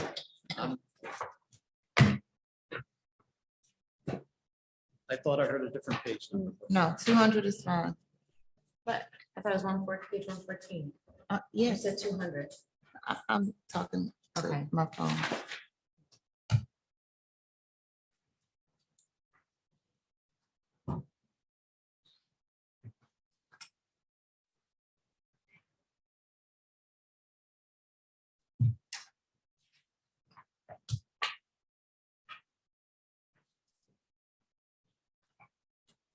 We're ready when you are, Mr. Groves, page I 114. entertain any questions you have. Okay, so again, I will just remind my colleagues and any one from the public, if you're following along, that we have just approved the operating expense reduction of $794,234.32. So as we are looking at some of these line items, they may have already reflect a reduction in them. So I'm going to ask my colleagues, it'll be difficult for us to I'll look at point the that out, lines. And I'll point that out because I have obviously now have that. We didn't have that before, but now I can. Okay, excellent.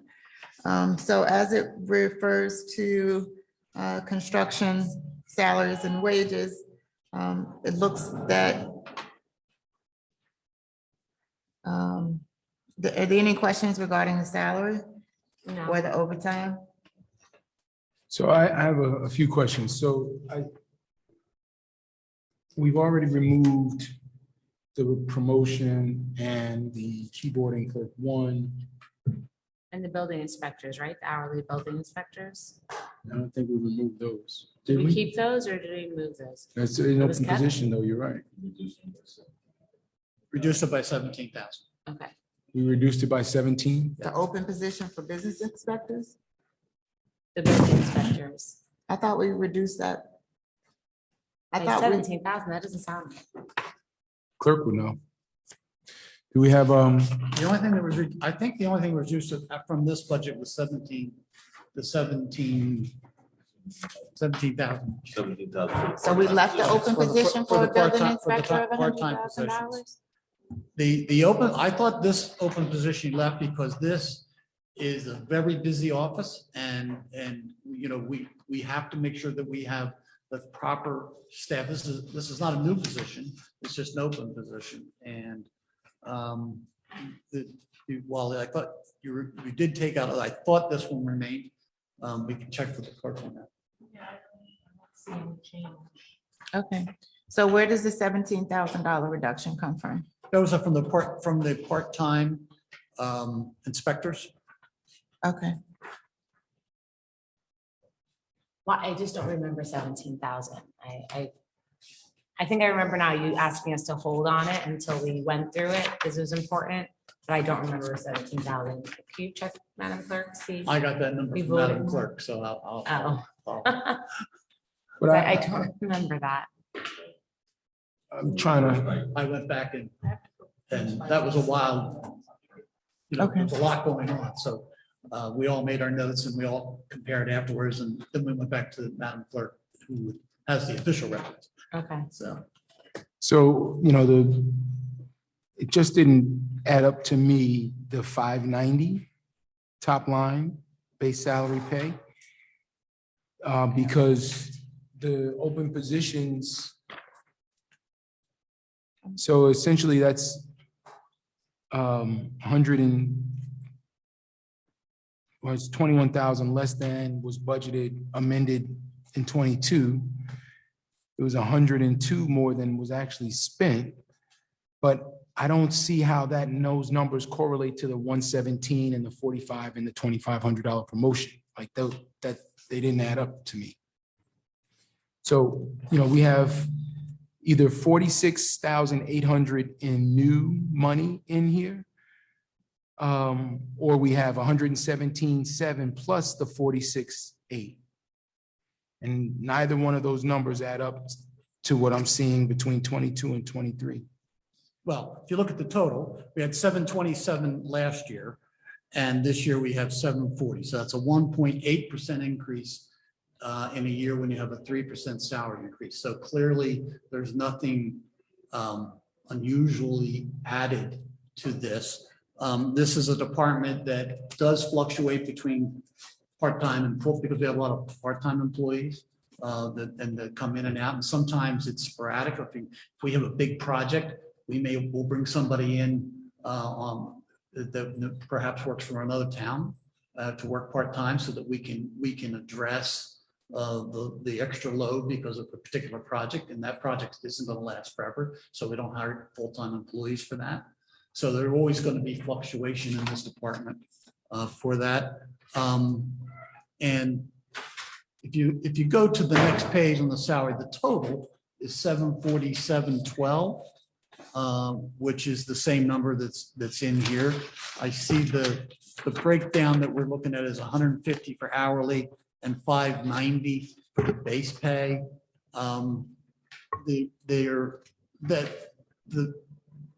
That includes all of the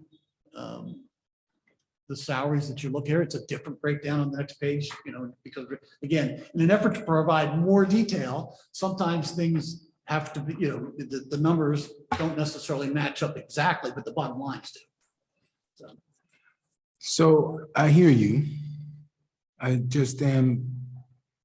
don't understand how we got there. And I would like to understand how we got there. So when I look at this budget, let's go base salary and pay. 611,541 was the amended budget. 488 was what was spent. Right. And then the request from the department and the mayor was identical at 590,252. That's for the full-time employees that were requested for the base salary for full-time employees. Okay, all right, so that's not $46,847 more, or is it? No, it's not.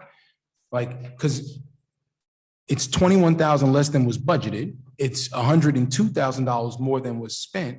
But all I see on this org chart is 46,807. We had a lot of turnover last year. We had time when we didn't have employees. And so we didn't have full-time employees, certain full-time employees that we needed. So we filled in with part-time employees to make sure that at least we met the immediate demands. But we now have a full complement of our subcode officials. Are they on this chart? Everybody is in here. All right, so just, this isn't a gotcha thing. I'm just trying to understand. I don't understand how when we've only added $46,817 in new money for employees, full-time salaried. If that's all that we've added, how did we get to 590? I mean, how do we get down to 590? From 611? That's a reduction. That's because you have breakage, because new people coming in don't make the same salaries of people that left. Right, so maybe I'm not articulating myself well. We've got 611 budgeted last year. Right. Whatever happened as our experience over the course of the year happened. And all of those activities coming and going, people filling in, No, whatever. that's not what that number represents. That number represents the number of full-time employees we had or anticipated having during the entire year. Right, but we had a certain experience over the course of the year. And then when we got to the end of the year, that experience, whatever it was, cost us $488,005.84. That's correct. Right. In this budget, now we're adding $46,847, as far as I can tell, for full-time salaried employees. I'm trying to How do understand, you say add? I'm not sure where you're because getting we've got at. an open position for a keyboarding clerk 1 at $44,330. We've got a promotion for keyboarding clerk 2 at $25,17. I thought we took out the 44, the open position there. We And the did, and the promotion, we did. I'm trying to understand these numbers because this number, those numbers are in this number. We took it out. He's not, we still working with the same paperwork that we had from day Not one. out of here. So it's not out of the 590. Now, on here, it says it's down by 70,000. Oh, no, it's not. I'm sorry. That was the wrong one. That came from a different place. We have $150,000 of part-time employees. $150,000 for part-time employees that we're requesting. Mhm. We have $590,252 for full-time employees. requested. If you go to the next page and you look at the detail, that matches up. I mean, so it does for the most part. My colleague just came up with a slightly different number, but it's negligible. So let's just say it's 741,000. I understand that. What I don't understand is how, if our experience last year with full-time employees was 488,000, and the only new numbers on here are these, is this promotion? Well, we'll take it all then, since we're dealing with the 741. Is the promotion, the open position, full-time, and the part-time open positions? If you add all of those up, The 488 does not represent a full complement of full-time employees for the full year because we have people leaving us and we had a gap. So we saved that money. We didn't spend that money on so those that. people have been hired since Yes, December. yes. Not since December of this year. In terms of during the 488 is our experience for 2022. Right. Okay, so if people left if an employee left in June and we- 2022. in 2022 and didn't get replaced until September, there's 3 months of salary we didn't pay. Mhm. And then the new person coming in is making less. So this number is less because we had gaps and because we have breakage on new people coming in at different sectors. Got it. That isn't acceptable. So now, if those folks had worked the full year, it still would have been less than the It would have been 611. less because of if we were able to dovetail and got somebody in the same time as somebody left, it Still would have been less. Right. because Their the salary is less. Yeah. Right. So now, based on these folks here, it's 590, 252. That included the open position and the promotion, which we've taken out. No, we didn't take out the open position for This is before, what For we're the looking at building is inspector? before any action the council taken, or Right. has taken or will take. So is that now reflected on this document somewhere that you gave us tonight, the 800,000? Well, first off, that document has nothing to do with salary and wage. There's nothing in. Oh, there these for are all salary. OE? That is all, what the Okay. direction that the council gave us Got you, was to deal with these differences in the OE salary. OE. got you. All right, so on this document, the changes that we've made so far are to the open position, the promotion, and we reduced the part-time I employees don't by think 17,000. The open position was not taken. Now, I had asked that that be considered, left. For the building inspector, like And, for the clerk. and there's a promotion, and I think $17,000 was taken. Yeah, can I just say something here? So $117,700 was reduced to $100,000. That was the $17,700. Yep. Okay, then I have the open position, keyboarding clerk 1. I have here reduced from 44,330 to 27,500. Oh, no, we No. didn't say that. Okay, well, here, so just to follow up, so I have that there was a motion by Councilman Rutherford, seconded by Councilwoman Geber Michael. However, I don't have a vote on it, so I don't know if we No. withdrew. We- it. no, You said we- you want we- No that- open positions. No Oh. open positions. Like for Right. clericals, all clerical, So we get rid all of that. promotions. So that was taken out. Yeah. So the promotion was taken out, but this Okay. open position. For clerical, I for had asked for keyboard. to Right, be right. considered, and you agreed to hold it till we had this Yes. discussion. So it is, as of right now, it's still in. So what is that even, position? so even, I'm confused because I thought the only position that we left in and we discussed was building inspector. I thought the keyboarding clerk, we agreed that because it is so late in the year and it's an open position and that they were functioning, that we were going to take that I out. think that might be a different department that that discussion No, happened no, on. it did happen, but then he asked, Yes, he as in yes. Mr. Gross Yeah. asked us to just hold until we get to this Okay. in detail. And now we're That All I right. remember, but now we're here, but I do echo your sentiments. I'd like to make a Take it motion out. to remove the open keyboarding I'll clerk second. 1 position. So before you vote, can I at least Can you tell us what it is? advocate as to why I believe that it's important? Sure. Sure. This is a department that is very much a front-facing department with our residents.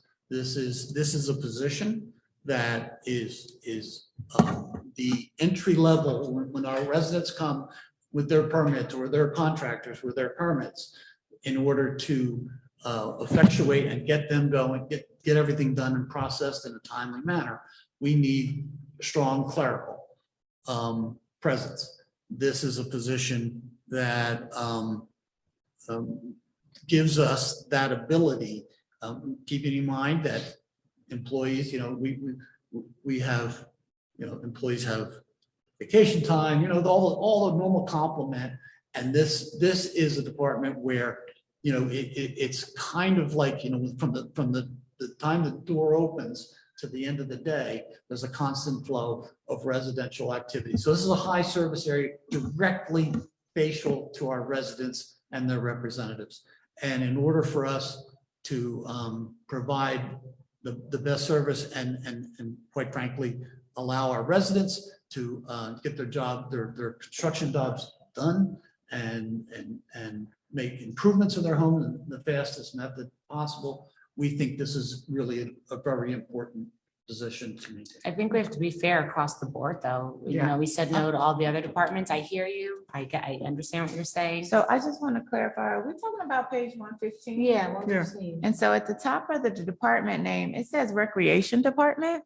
I think that's a typo. Okay, So how is it being done now? so this is what department? is it? Building. Building Department? Okay, thank you.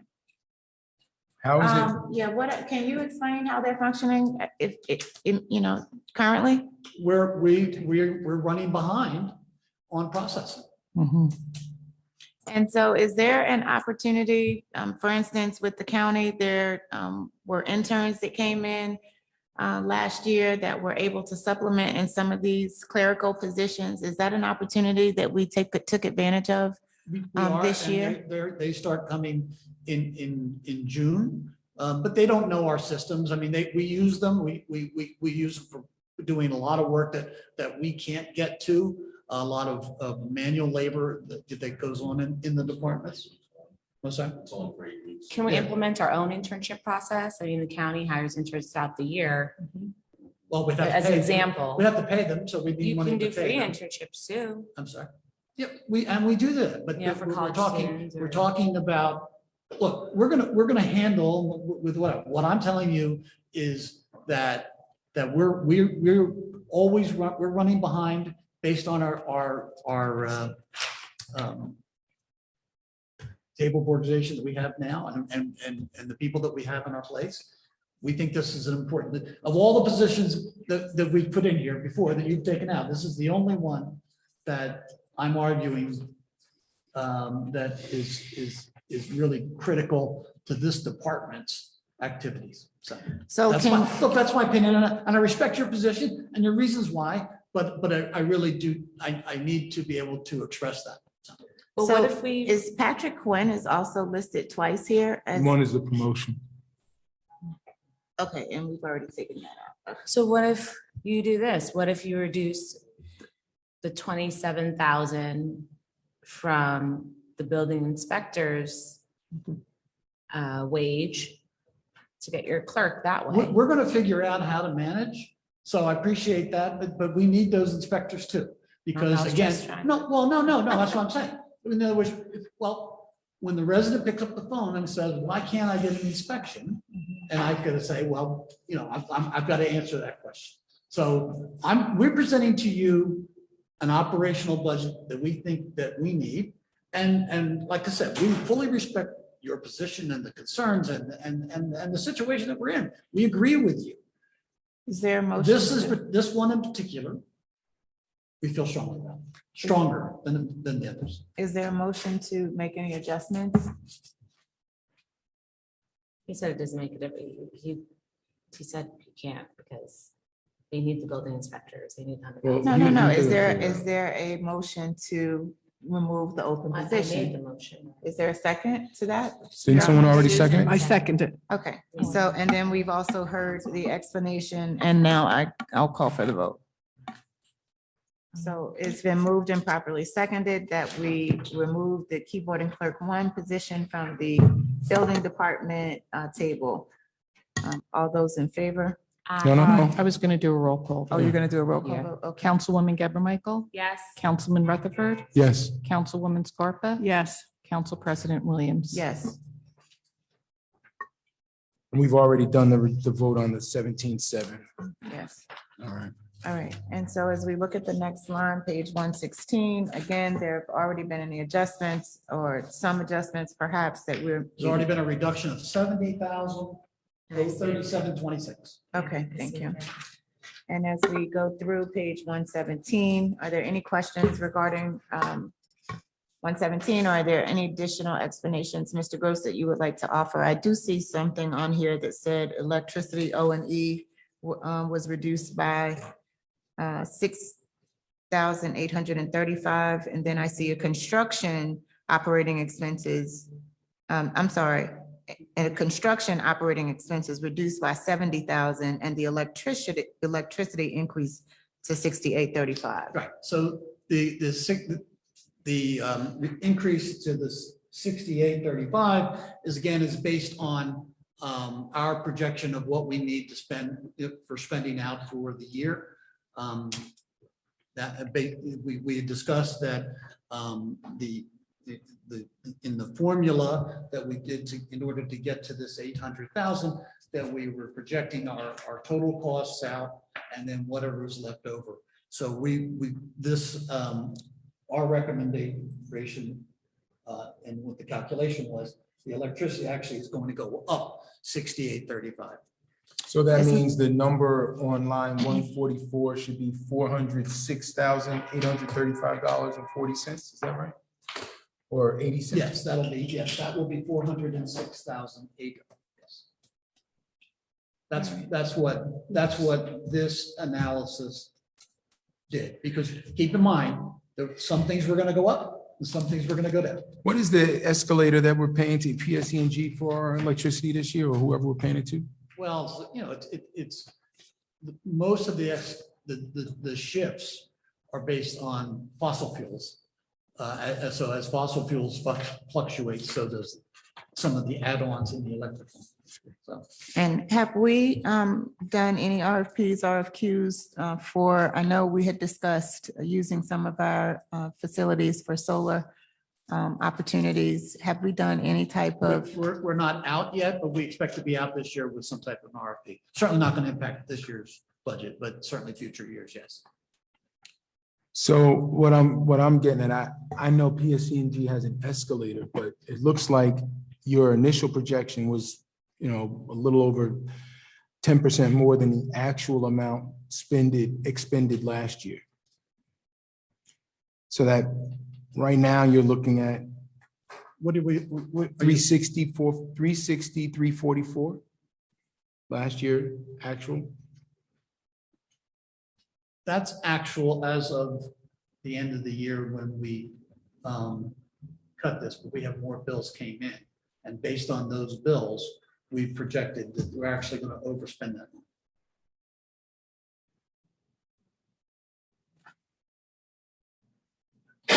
There's nothing, I don't know that there's anything we can do about any of the items on 117. Is there something we can do about that? I mean, if we cut it, I don't know that that's something that we can do. I don't think there's anything. These are utilities. So I mean, there were questions, but I don't see where we can make any adjustments. What do you think, there's- Mr. Gross? Is there anything you can adjust on? I'm here? sorry. Is there anything you can adjust on here? Not really, right? No. These are We've expensive. already- Keep in mind, we've already provided you what we think we need. Right. So So if we go on to page 118, the fire hydrants, I did see fire hydrant service operating expenses has also been reduced by 50,000. In 2022, 746,000 was expended. The request was 800, and you're going to reduce that to 750, which was closer to the actual amount from the previous year. well, actually, it's actually the other way around. The 800,000 that we recommended for the fire hydrants we need, but we reduced the 50 for the condos. That is because we didn't spend it. We are hearing, we really haven't had a lot of demand for reimbursement, although we think that that's coming. So, but at this point, we're halfway through the year, we'll figure out how to do it. Can you explain the increase from why the $200,000 increase? Raise rates flat out. This BPU allowed them to raise the rates. How often are they allowed to do that? Is it an annual thing? So, well, they can apply annually, whether they do or not. And we've had a steady number for a long time, 600. Not that we haven't spent over it, but we've never been to the point where we felt we had to actually move the line. So. All right, so just for clarity, he said the 50,000 came out of the line 150, not out of 145. All right, going on to page 119, Jitney bus. Councilwoman Scarpa, any questions about the Jitney bus program? No, we talked about it. I think Mr. Gross is on the right track. He's going to figure out how we can optimize the jitney so that we can get to all the different points in town that. Well, keep in mind the jitney is only for the commuters. This is not, I mean, we run a bus service. We have two different bus services run with the same set of buses. So we have two different programs. This program, what you're looking at here is just the program for commuters.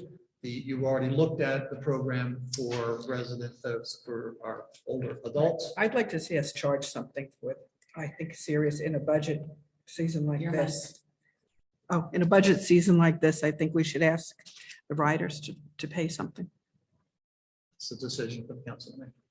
I have a question. Sure. You've, on the operating expense reductions, increased the Jitney bus program budget by 10,000. Mhm. Why? Because I'm looking because here. our actuals indicate that. So, but again, going back to this, with Yeah. this. I'm just, because some- the reason why I ask is because in 2022, 333,000 was requested and 325,000 was spent. So But there are additional bills that came in. that were not in there. Okay, thank you for explaining. Do Okay, you record these expenses when the bill comes in or when the bill is paid?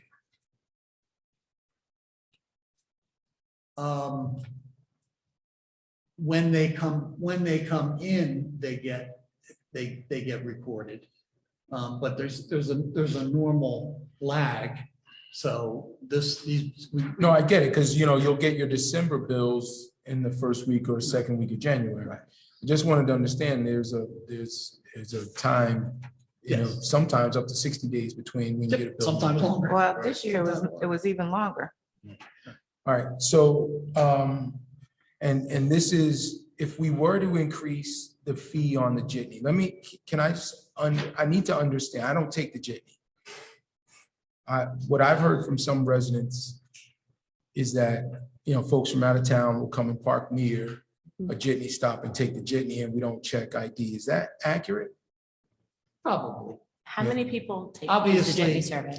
but obviously, we don't think that it is to a level that is, to check IDs, there's a cost, Mhm. right? And so the question is this a problem that rises to the level that it's worth solving at the cost? Why can't you just? So- Does it happen occasionally? I'm sure it does. Well, the reason I ask that question is instead of just charging a fee, everyone gets Just a on little and pays closer it. to your mic. Everyone gets on and pays $1. What I think we could do is have people pay a badge. Mhm. And then they just show their badge when they get on. That eliminates out-of-towners, but it also would allow us to charge out-of-towners a different fee Premium. should they still desire to use it. That's a decision. I mean, we will, if the council wants to collect fee of a certain level, administration will figure out. Do we have I would like to usage? know how many people use a Yeah, Jitney we need service. usage. It's about stats. 150 each way. It's actually probably more in the morning and less at night. We're about 60% of where we were pre-COVID. So what percentage of our 150 population people is that? use it? We're spending Out of 3, 50,000 residents, 150 and we're spending people. 333,000. That doesn't sound like a good business decision. I think maybe that's why Montclair and some of the other towns have looked at other more innovative ways of providing services. Councilwoman, would you like to create and again, when we listen to the recommendations and they say that's up to the council, we can always create opportunities where we create a special committee to review this information. We can ask that the committee review over a 30-day period and report back to us. So this isn't a long-going, That's a great idea. process, and we can ask for Mhm. Usage specs on ridership. Mhm. We can recommend, as Councilman Rutherford has said, that we create a badge system for our residents who actually take the jitney. If you don't show your badge or, Yeah, because then- I take a strategic approach to this whole budget. So that could thing. per- And, perhaps be you know, a- when you're spending that kind of money for 150 does the riders, it doesn't make administration. business. Well, and that's all well and good, but when you compare our costs to other agencies that provide this, our costs are much lower. Right. Because we're doing it as a shared, because we're in essence, we already have the vehicles for our other program, or you can pick which program you want. One is cheaper because of the other. We don't have the same cost of the hardware and the ridership that other programs have. We're running at a reasonable price for the service that we're providing. It is a service that certain segments of the community value. A lot of people value it whether they use it or not. The idea that they can sometimes, it's part of the identity of the community. So our costs are reasonable for this service to us. Whether you charge a fee or not to offset it, that's really a policy decision that the council can struggle with. Mhm. There are towns that do and there's towns that don't. Right. I have to say, I've heard from a lot. If you do, keep in mind that when you charge, you have a different standard of maintenance so you don't necessarily get all the money that you raise. That doesn't mean that, there is a reasonable fee that you can charge that would generate some income. Also, you have to keep in mind that ridership is price sensitive. And depending on what alternatives they have, we saw during the last situation with the camp, we offered an alternative to riding on our lines, and a lot of people didn't choose that. They found something else. So everybody has their own decision tree on this. When you start charging, some of the people that are going there now, you're probably going to lose some. So But we're not necessarily recommending that we charge. We're just suggesting that we do an evaluation to identify if functioning differently. And certainly that's been something that's been discussed and tossed around by councils for many, many years. I recall Councilman Kukoviac was a big proponent of charging for the jitney and did not have that support. I am simply in agreement with Councilwoman Scarpa that maybe we need to do a more sensitive study to look at whether or not doing something differently would be beneficial. I respect that you're saying we've been doing it this way, it may outweigh, but we've raised a lot of fees to try and generate income. And if there's an opportunity, we've even talked about, I brought to the recommendation of the administration many years ago that we do decals and charge people to do advertisements on our jitney. And I recall that being said that might not generate a tremendous amount of income, but it might generate some income. And at this point, we're trying to generate as much income as we possibly can.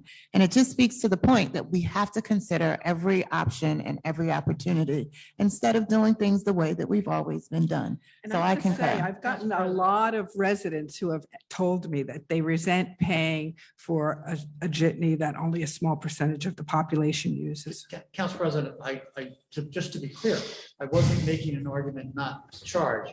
I was only outlining the different factors that you have to weigh when you do go down. Right, so let's do a. The administration is certainly not asking you not to investigate. You certainly have. Yeah, I like the idea of doing a serious cost benefit analysis of this whole jitney Well, service. everything we do is serious, Council. Yeah.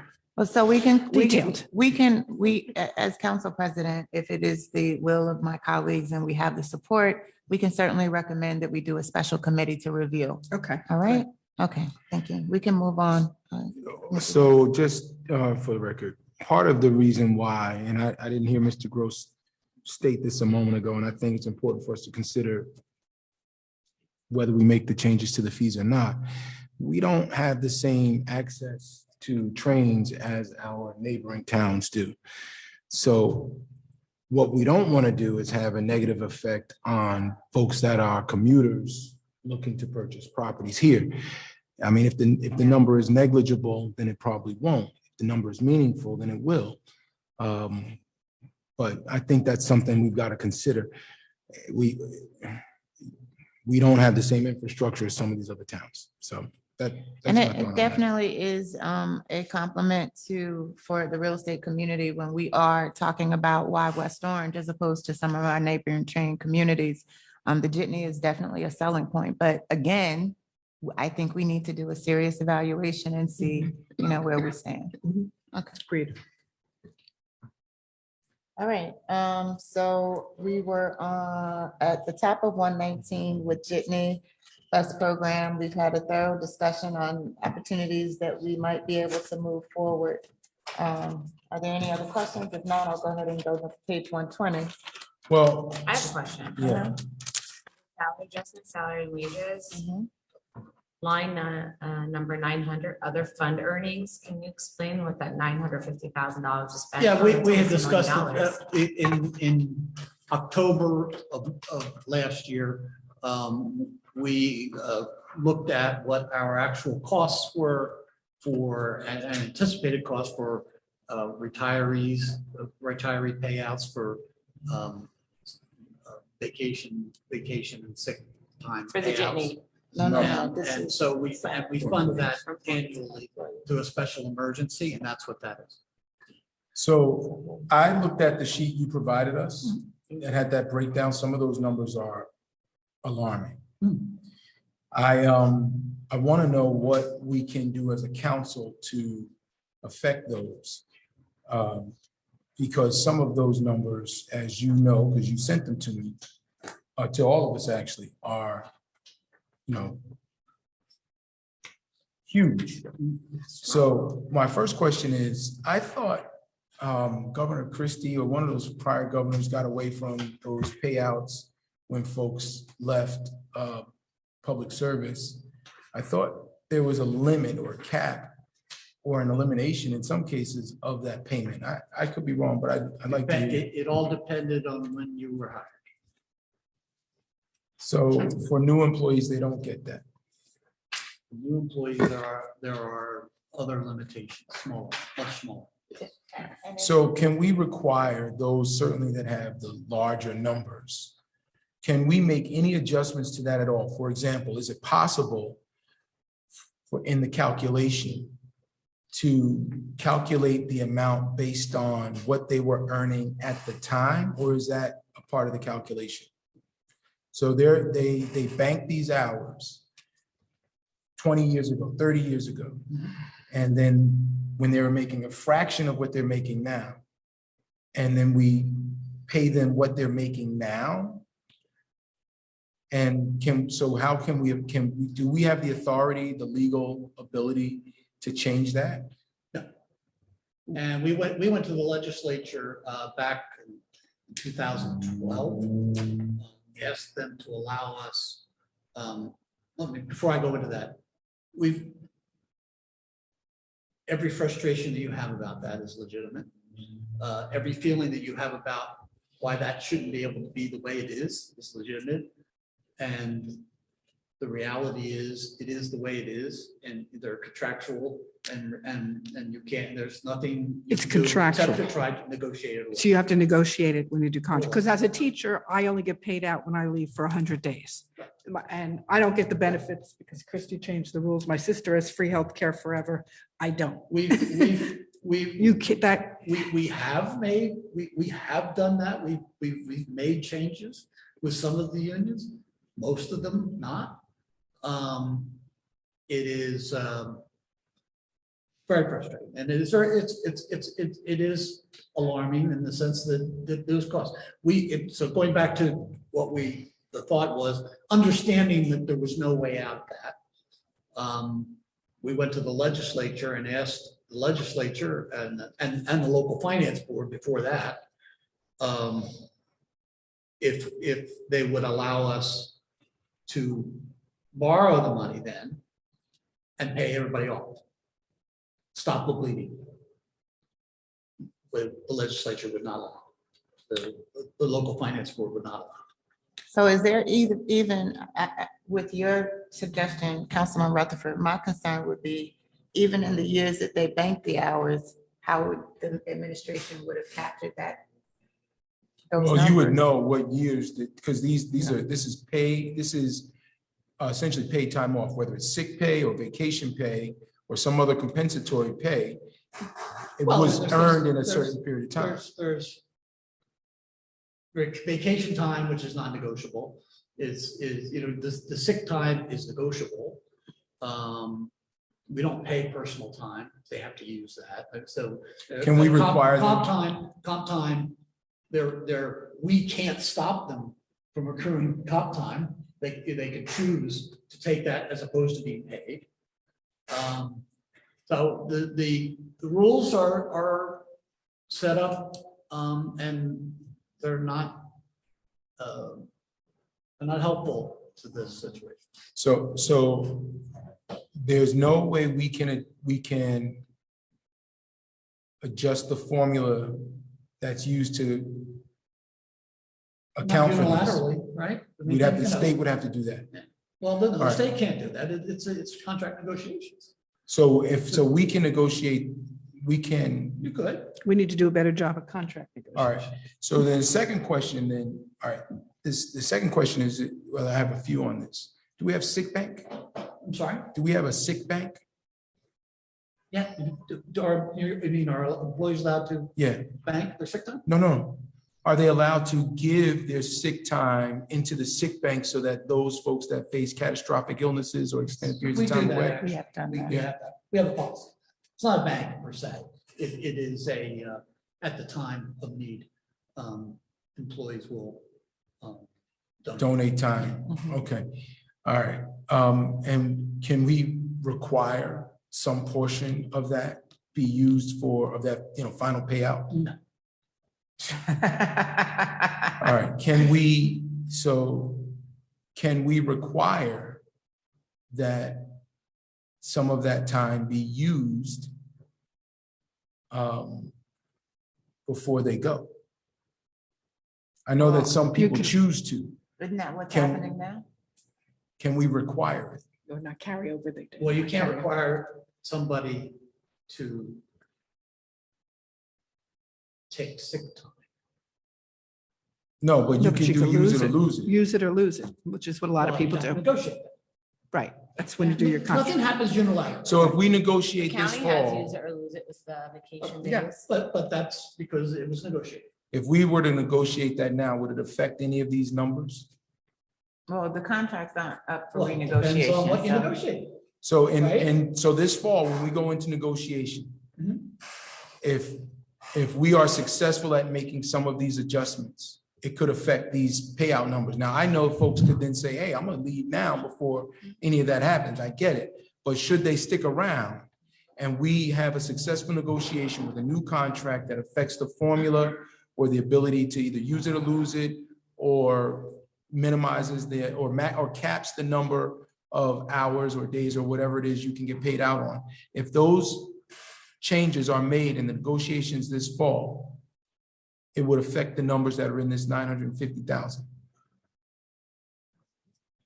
Well, this is what Certainly, I was, mean, I want to make sure I understand your question, because I think it's, whatever you negotiate, if you negotiate a deal that will affect those numbers, then it will. If you would negotiate a deal that doesn't, then it won't. Like, for instance, if the deal says, okay, everybody from this point, that you hire from this point forward, this is the way that it's going to be handled. That's not going to impact any of those numbers. Right. So it goes back to what you can get in a negotiation. This is so an wasn't important. this discussion. 950 spent in 2022?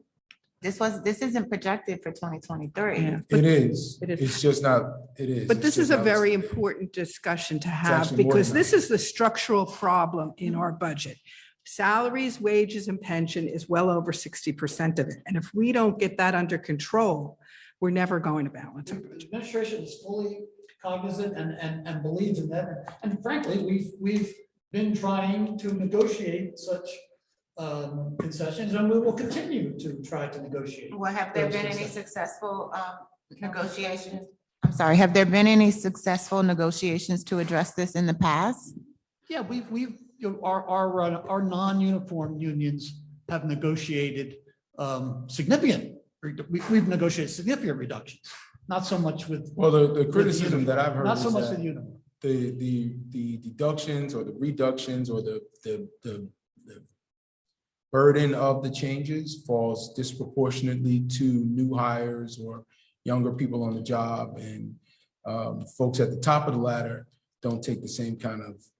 Yeah, I've heard That's similar. the nature of negotiations and, and I don't mean this in any critical manner, but, unions have their own hierarchy.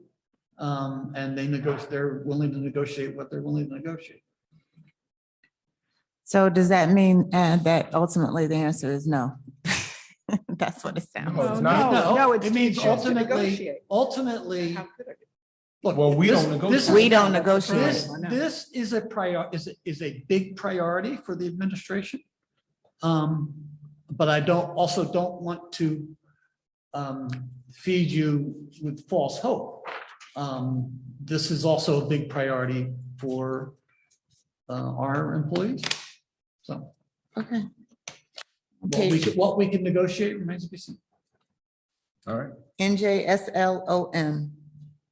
And the acronym is for the public's knowledge. New Jersey State League of Municipalities. Thank you. And so we only pay membership. That's a very nominal amount. You can see that the whole thing got paid out of one line. That's a standard fee. It's been pretty much the same. Does this include our expense to attend the conference in No, November? This is just our membership. Right, but Okay. you do We get a go- reduced the township- rate because we are members. Okay, The township does not pay for attendance and, I mean, in terms of food and lodging for conferences. just the But registration. they will pay the registration. We will pay the registration. And so maybe when we get this budget under control, we can look to do a little bit better so that we can make sure our council members are properly trained. I realize that we do go to the mandatory training once you're elected, but I think it's important that we continue ongoing education. Any other questions regarding page 120? So can you speak to medical transport billing service? Sure. We, at the fire department, we employ a company that does our billing. Mhm. This is the cost for that billing. Can you speak to how that works? Like, so we collect, they actually do all of that and they take a piece of it, or help me understand? What are the numbers on that? You mean, what's the formula? Right, so, or the mechanism really, is it that they do the collections, they do the billing and the collection, and they get They a do piece the of it? billing. We prefer them not to do the collection. We like the money sent to us. Okay. That some of the carriers still do, so there is some of that occurs. And then we pay them, formularically based on their contract. All right, so have we adjusted those fees anytime in This is the? out for bid in terms of what we charge. No, yes, so I understand where you're going. That contract is coming up when? It was. I think we're mid-contract now. It's like a 5-year. All right, so I think we're mid. not dealing with what we actually pay them. I know we can't adjust that until we get to the next contract, unless there's a mechanism in the agreement. But what we're actually billing, so what we've had We some. bill, I think, and the chief certainly could tell us where we are currently with that. And you may know, but I think we're around $800 that we bill. We don't get anywhere near that. The insurance carriers don't pay it. Medicare doesn't pay it. So I don't think there's much expansion in terms of our receipts. Well, I want to encourage us to look at that. I spoke with the chief, I don't remember which day this week, Monday maybe, or Tuesday. What's today? Thursday? Yeah, so probably Tuesday or Monday. There are some items from speaking with other members of fire department and emergency management. There are some items that we don't bill for that we may be allowed to bill for. Oh, absolutely. That's on our list. You're going to see those. Is that coming in next week? Yeah, well, over the next 30 days, some of them may require new ordinances. So, Okay. But yeah, So we want to capture all of that? Yeah, that's all coming. And then the second thing is, it's my understanding that we pay about $850, or we charge about $850 for the ambulance runs.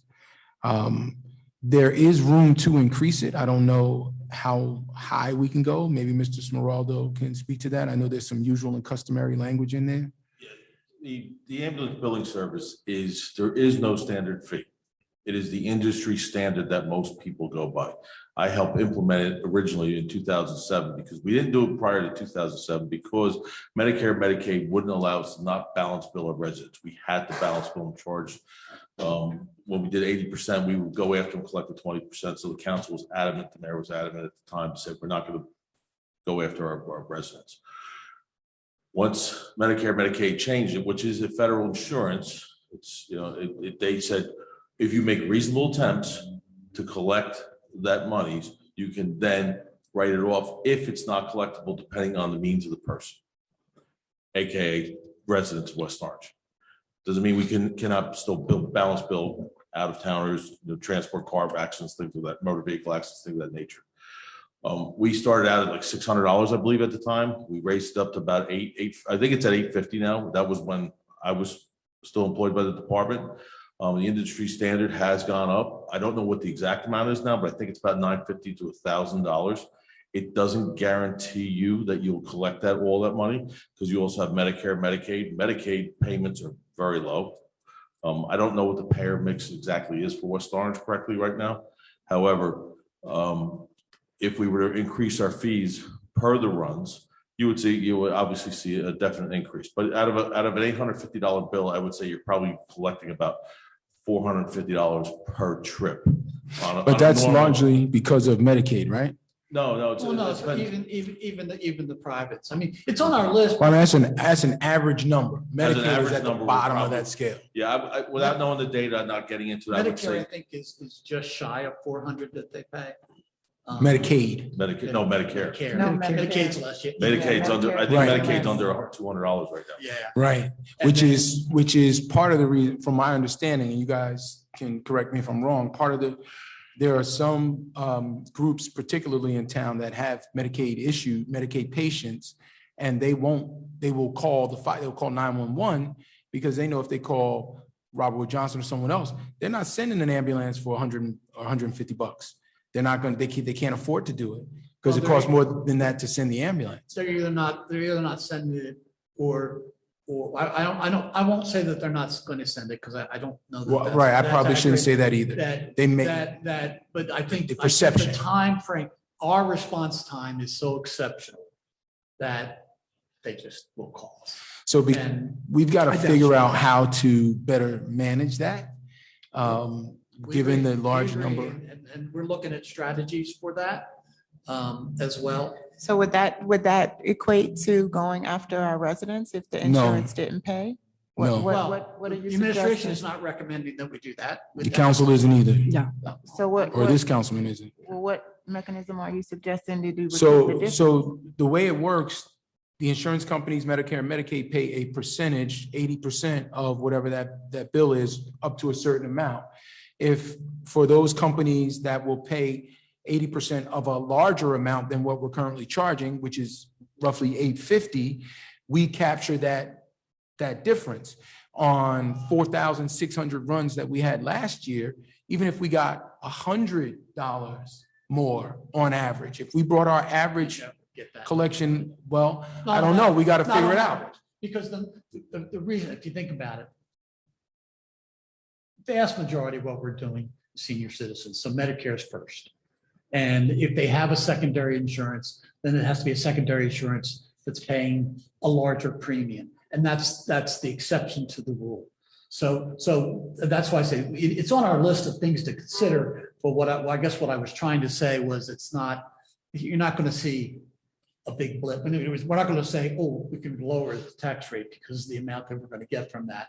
The number of carriers that pay in that higher stratosphere is rare. You know, So the what I think we need to do is understand that. The argument that I'm making is if we're capturing all of the items that we're legally allowed to bill for, which many of those are not being captured now. If we raise the cost for the ambulance, obviously without doing the balance billing, residents would still never get a bill from us. They'll get an informatory notice. This is what it was, but it's not a bill.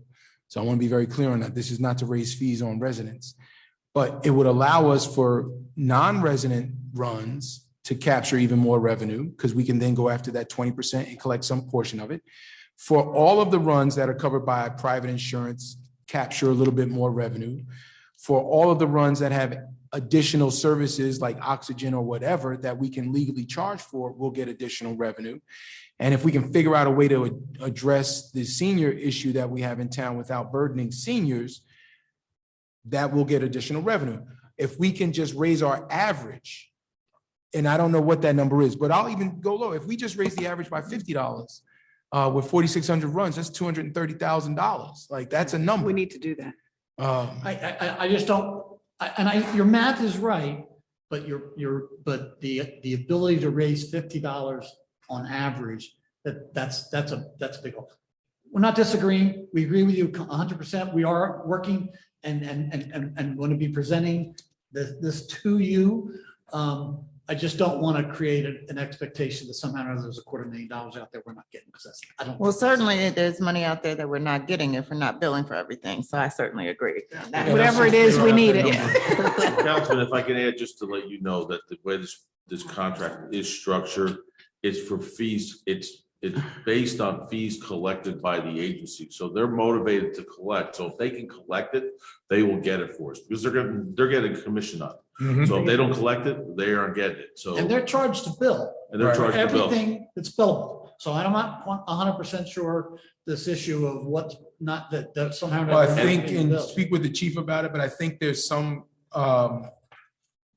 data capturing that has to happen with regard to the actual emergency so that we know what we can actually bill for, and some of that I don't. You're absolutely right. There's things that are outside of our control because we don't capture that data, especially when there are other agencies that respond along with it. And that cuts down. And by the way, we have to pay. That's the other side of this. What we get in, if there's an ALS call, we have to pay out because we get paid the ALS money. So it is not all money that comes in isn't all ours. Okay. So there's a lot to it. You're 100% right and everything you're talking about. There's a lot of, like anything else, the devil's in the details. Yeah, so I'm sure you're going to go through that. I would hope that you would include some of the emergency management folks, the fire and police. Well, that's where it comes from. That's where Yeah. All right, moving on. Anything else on that page? Are we clear on the There's medical nothing else bill? on that page. All right. Page 121. Again, just keeping in mind, I don't see where there's anything. These are our pension, retirement system. Well, the only question I have is at the bottom here, if this defined contribution, is that the new 457 that you're offering to? No, that's, we're having, one of the changes that Governor Christie made in the law is changing the pension plan for certain types of employees. And it's been slow to take off. But we're now seeing more and more from, now that we have as employees turn over, because the way it was before, if you were in PERS, the system, you got to stay there even though the job didn't qualify for PERS. So as those jobs turn over, more and more people are coming in. So they are now DCRP. So now we need to fund a little bit more to cover them. And of course, the enticement of that was that somehow or another we would see a reduction in our pension costs. Quite frankly, haven't seen that. Well, it's not reflected here. It's not reflected here. I mean, we got $1.1 million. Yep. Right. So, I mean, but That's it's what I only said. That was the enticement of it, but it didn't come to fruition. All right, page 122 is our 457 contribution plan.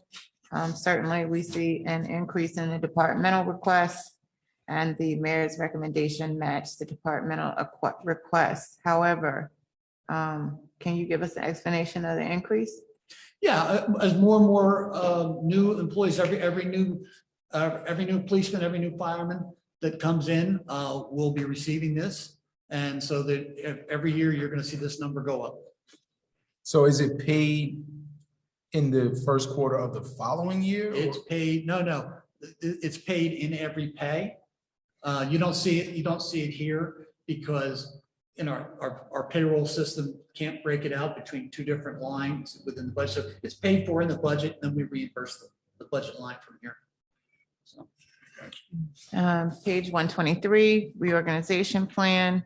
There is no increase, and I guess that's based on the fact that we're now into steps. And then, of course, we've already discussed that the pending retroactive non-payroll pay was 759,000 and would be coming out of the 2023 budget. Is that a bondable thing, or are you gonna pay that all at once? That's been That's not paid. bondable. That's, No, so you gotta pay that that's out. why it's here. It's But in I this I budget. have a question. Sure. You said that's for the COVID payout, right? The Yes, reorganization. pending retro. Yeah. It's a retro, it's a pending. So retro. wouldn't it have been in the budget for 2022 because it was supposed to be No, we paid had in to pay overtime 2022? in 2022 because we didn't have the people here. So no, it's not. in 2022. Yeah, it's not, is it, so, but that was paid in January? Is that the number that was paid in January? Yes. That's why it was actually paid this year. So they, for their benefit, they weren't on the council last year. Without beating a dead horse, this went through a long back and forth, for lack of a better term. New mayor came in and paid it. Took it off of as one of the issues of a grievance, took that off right away. I think this first or second week of her. It was also ordered by the court. Well, it was ordered by the court before and we didn't pay it then. Well, that's my point. Yeah, we could have paid it in Well, 2022. that's why I assumed that it would be in the 2022 budget because it's ordered by the court then to pay it. No, so you're right. It probably should have been, Yeah. but All right, page 124. That would have been another percent down, you know? or point and a half. Yeah, point and a half. At least. But thank God she paid it, so let's just be grateful that that's behind us. Well, yeah, I mean, that's a nightmare. situation. 124, COVID-19 operating expenses, we have none, thankfully. Out of cap, nothing, pension retirement system, operating expenses, nothing. Then we go down to the joint outlet sewer meeting operating expenses. I don't think there is anything we can do there that's But I do mandated. have a question. Mhm. 100,000 more was spent. Why is less being requested this year from the department if we spent Plus, we more got a last reduction year? this year. Yeah, so there were some extraordinary expenses with regard to the chemical costs. And then some of those weren't quite realized or aren't expected as much for the going forward. But I did want to make a comment about that. I had an opportunity to meet with them. And we're likely, the board is likely to at least hear a recommendation that we reconsider how the joint meeting plans for their capital expenses over the long term. So they do a 5-year planning now, and they do not have the ability to, like as you do, have a surplus. They send that money back to us, with the exception of like $1 million or $2 million a year. I think $2 million they're able to actually keep, but that comes from. I'm certain that they will keep an appropriation reserve that, in anticipation of bills coming in after the fact, which is probably what you're talking about. Yeah, and it's not sufficient to smooth out some of these capital expenses that they have over the long haul, which we end up paying in a higher bill in that particular year. So there will be some, at least conversation about it. But The it big hasn't question changed there yet. is whether the articles of, I'm not sure. The what- charter. The charter Yeah. allows for, or what it allows for and what it doesn't. So I don't know that it does, and I haven't read it. What I was told, and this could totally be wrong, is that years ago, they were able to. And, for probably the last 15 or 20 years, they haven't. I don't know why. I don't know what the reason is. I don't know how that came about. And maybe they changed the charter or maybe they didn't. But we're going to find out. So just wanted to give you a heads up. Yeah, I on don't that. know. I don't pretend to know the answer to that. I just know that that's an issue. Line 150, Roseland, ILSA. Yeah, if you look and see that everything got spent out of the 140 line, but those are, we have certain residents who aren't in our sewer system. They're in neighboring towns' sewer systems, and we have to pay those towns for their services. So we didn't have to pay that, or you're saying it It just all came got out it of all the got joint paid out of meeting? the 140 line. Okay. Okay. And Verona has a substantially Mhm. heavier fee. All right. And then we've already gone through the Free Public Library, tax appeals. I wanted to point out with the library, just for your, just to make sure that you were aware of it. They did, and as our values escalate, so does their 1/3 Of a mill. Absolutely. right. So they've all, this year, they got an additional 127,000 from that. Mhm. And I would expect next year that that's going to continue. That's a trend that's going to continue. Yeah, absolutely. We appreciate that information. Tax appeals, 650,000 for 2022.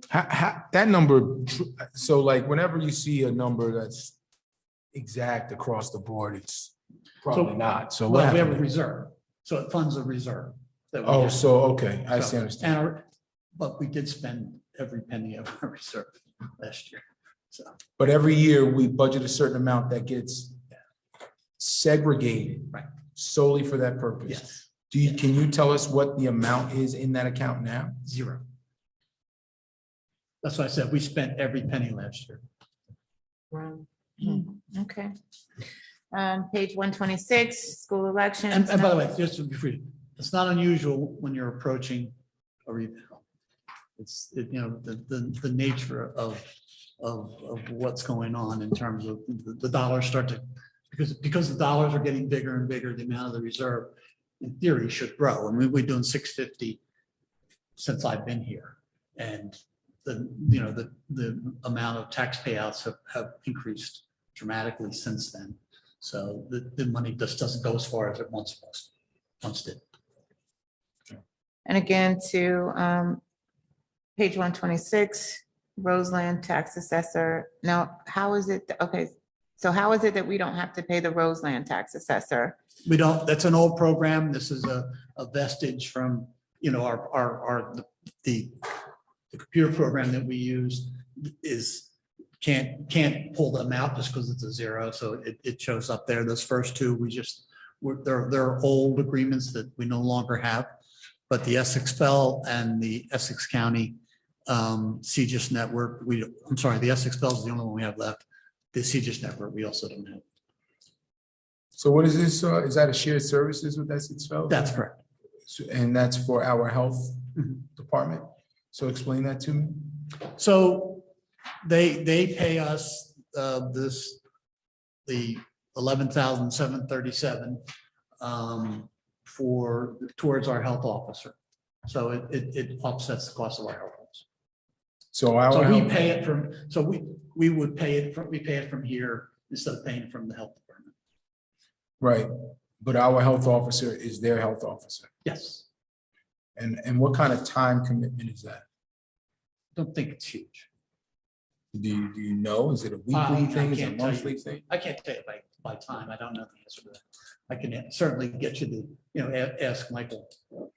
And how long is that shared service? Is it every year that we renew that It's or? been here since I've had it. Never knew. I don't even recall ever seeing that shared service agreement with the health department. Yeah, it's on. It is? Yeah. Okay. All right, page 127, Dover, shared service agreement as well. Yes. So, and what Same is this thing. for? This is for the shared service agreement with the finance department. So I assume since they're terminating the contract, as you told us in I think our second meeting, wouldn't we remove this line item? If indeed that happens before adoption, we would remove it because we certainly have, it is in effect for this year. So to the extent that if before the budget is adopted, it is changed, we would amend it down. But until that occurs, and if it doesn't happen by then and the budget's adopted, it's no harm, no foul, because you don't spend it, So, And but, this is what we pay to Dover. no, They No, pay this us. is what they pay us. So, and that's an offset to the finance department. so this is the shared service agreement where you serve as their CFO on a part-time basis. Correct. Right. And then they pay us 66.3 as of last year, this year, slight escalator. And then a portion of that goes to you. No, I don't know. A portion of that, I get paid to be CFO for West Orange. as part of my responsibilities as being CFO for West Orange, I am also their CFO. That's part of it. That's just that. I don't, there's no, I don't get a check from this, you know. So I could be wrong, but my recollection of that was 40,000 or some portion of it would go to you and the other portion the township would keep. Am I remembering that completely wrong? That may have been characterized that way by some, but that's not the mechanics of the way it works. So, I mean, it's a way to look at it. I'm not objecting to that. Right, so, you know, then this is probably gonna be a difficult part of the conversation, but what I'm getting at is, it was my recollection that some portion of this shared service agreement was to actually compensate you for doing the work, and some portion of it was to compensate the town for allowing it. If that is not the case, and I've looked at the contract, it's not reflected in that contract. So there's no way that we could then claw back the 40,000 or so that you were being paid for doing that work in Dover. So I've given you the facts, and you can obviously look at my contract, you can look at this contract, you know, and I would encourage you to do so. Maybe reach out to legal and you can talk about that. I'm not gonna get into a debate about that. Well, I just want to state for the record, it is my intention to reclaim that the portion that was paid to you. I think that's only fair and it's the right thing to do. So we'll figure out how we have to do it. I know I have two council colleagues that were a part of those conversations back then. And so I would expect that you and I can have some conversations tonight. I'm sure Michelle will have some when she returns. But that is my intention. I'll only respond that I negotiated my contract with the township in good faith. I am going to keep up my end of the contract. I am certain that West Orange will do the same. Okay, thank you. Page Well, 128, we'll find out. public safety, salary and wages grant appropriation. Yeah, these are all the grants which are not in yet. I don't know whether we'll have it in for introduction, but certainly have them in, obviously, for adoption. When are they normally awarded? I'm sorry. When would these normally be awarded? You know, I'm familiar somewhat with the Safe Routes to School grant. I worked on it in Orange and it's on the Pedestrian Safety Advisory Board. The first year, we did some work on that too. So, but when is that normally awarded? Usually, some of them are awarded, some grants would have been awarded at the end of last year. Some grants we get grants like periodically. A lot of them are done at this time of year. We'll get a lot of activity in May and June. And that way we like to get them in before the budget is adopted, but if we don't, we use a chapter 159. It's a different mechanism for it. Since they're in and out, they really don't impact, for the most part, the bottom line. So, Mr. Gross, weren't we going to get a list of all the different grants? yes. That would be really helpful. And so and that was going to be my question. Is this the list of grants that we have in its entirety? And then my second question would be, are they all already approved, the ones that are identified here? Well, if they go on in the budget, they're approved. I mean, that's by definition. We wouldn't put it, you don't put in what you've applied for. You only put in what actually is awarded. So the reason I asked about the Safe Routes to School, usually they try to get that out so you can prepare for the school year. I mean, I could be remembering that wrong. So I would assume that like by now we would know if we were going to be awarded, even if we weren't funded. Well, this Well, the is, Safe Routes to This is School, awarded. that was awarded last year. right. And that's the federal grants take years to get. So we have or have not received that 920. We don't have the money. We've received the award. The award. All right, let me, maybe it stands to have talk a little bit about the process. Yeah. When we get an award letter that says, you've now been awarded X dollars. $100,000 for this, we can then spend it. However, we have to spend our money. And then we get reimbursed. Unless there are some grants, like DOT grants now, they'll send us 75% upfront. If once we get to a certain point in our due diligence. So to that extent, a lot of that money, we're not spending ours upfront. But for the most part, when we're spending grant money, we're spending our money and then asking for it back, and it comes back with whatever frequency. Some grants are really good. And it really isn't, I can't say that the state is slow or the state is fast. Different programs within the state have different rates of pay. But, you know, generally we do pretty well. Generally, we have more money from the grants on deposit than we've spent. And that's part of my management of the programs, so that we're dealing mostly with their money, not with ours. And it does show here that for the grants, the money came in and the money was expended dollar for dollar on all the grants. Well, actually, this is not money. This is award. This is a appropriation. So Okay. it comes in, what happens is we appropriate it here. And then when you see the money going out, it's going to a reserve, appropriation reserve for grants. So it sits there until we do spend it. All right, and I just wanted to note, as we continue to go through the grant pages, so on page 130, there's a Sustainable Jersey grants. We have a presentation on Tuesday's council meeting for Sustainable New Jersey. One of their trustees is coming to do a presentation. I know that they do award some additional grants, and I noticed that we have not been on the recipient end for many, many years. So she's coming to talk. She is a West Orange resident, and she's coming to talk to us about how we can become eligible for some different funding here on line item 190 on page 130. I'm looking forward to that presentation. Just so that I understand what you just communicated to us. So for last year, we roughly had 2 million in awards. And we were able to, that 2 million that was spent would ultimately be reimbursed at some future date. But that 2 million came out of where? Surplus that was spent. Where do we get the money to do that? As I mentioned to you, for instance, DOT, they advance us money.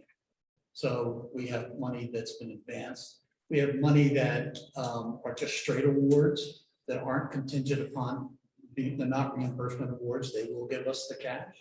So there have been years when we've spent more than we had on hand. In that case, we borrow that from the current fund. It's based on, comes out of surpluses and reserves, part of the important part of this issue of maintaining our reserves.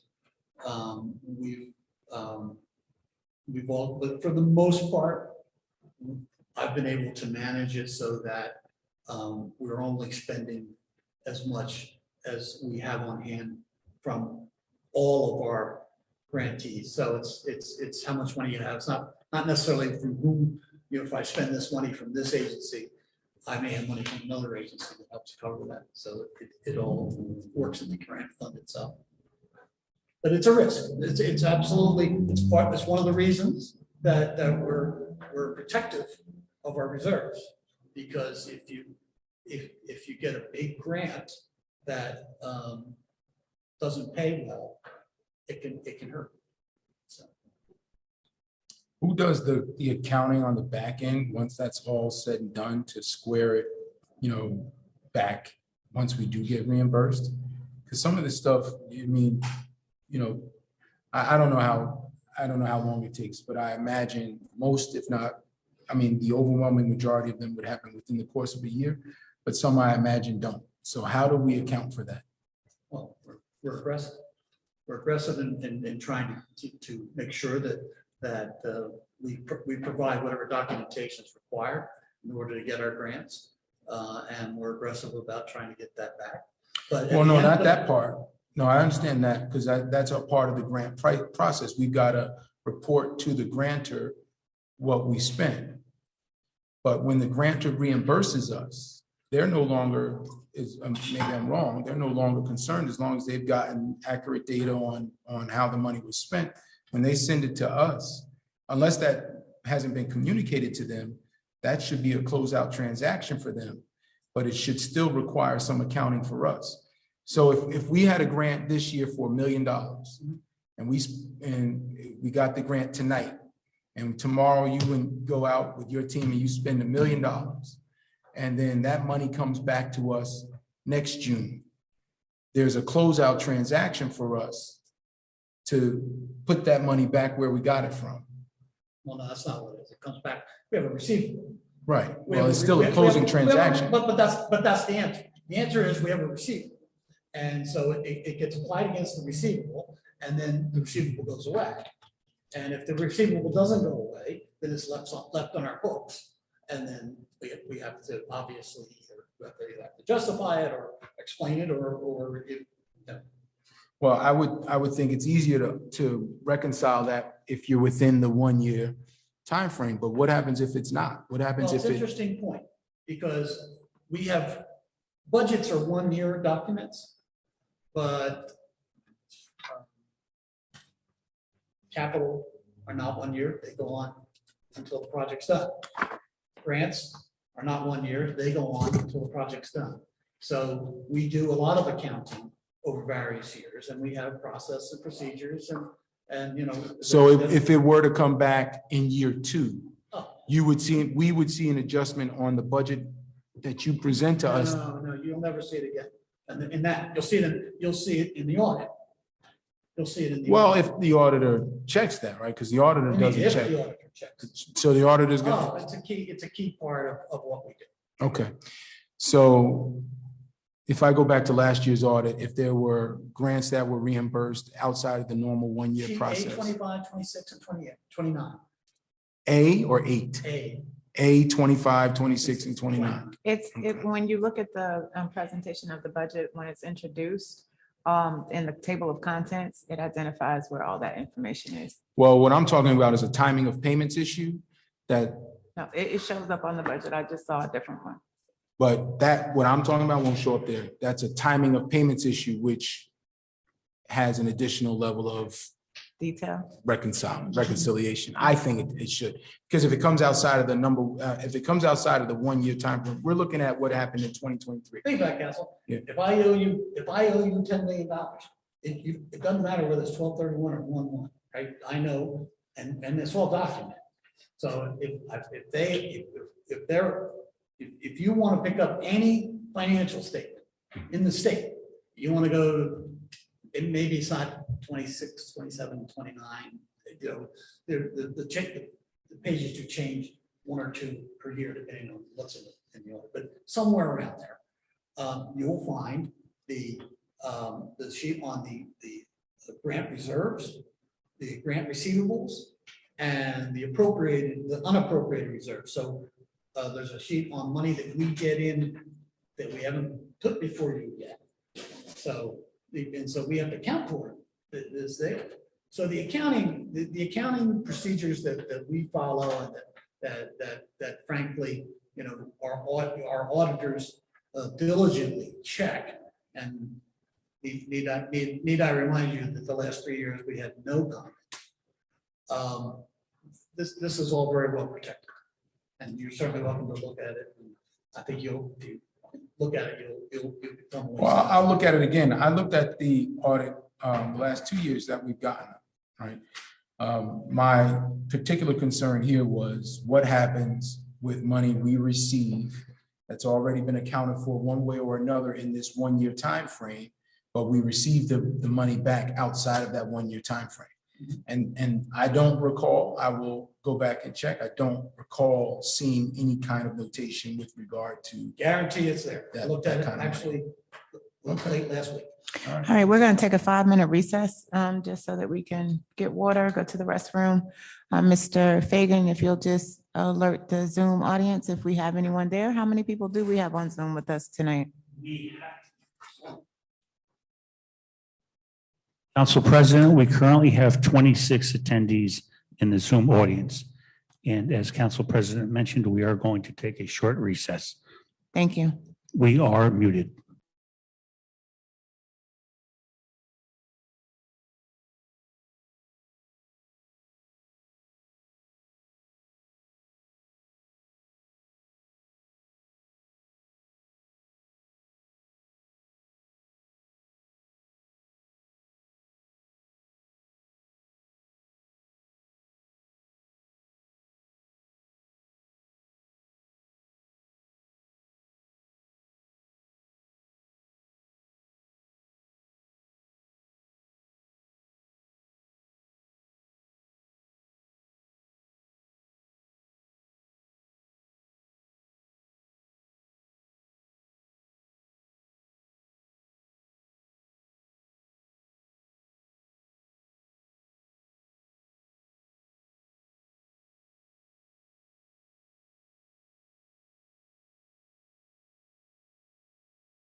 To members of the Zoom audience, there is nothing wrong with your computer.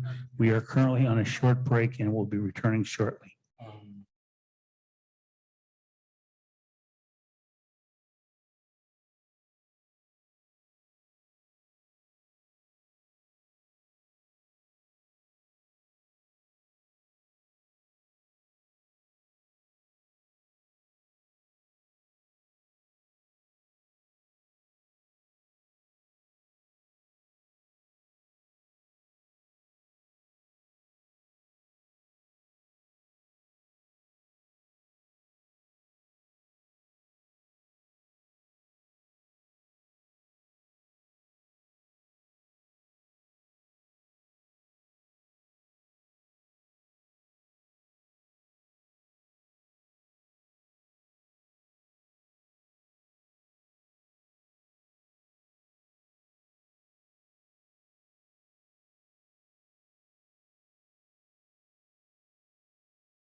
Thank you, West Orange, for giving us a moment to just have a brief reprieve. We are back going through our budget.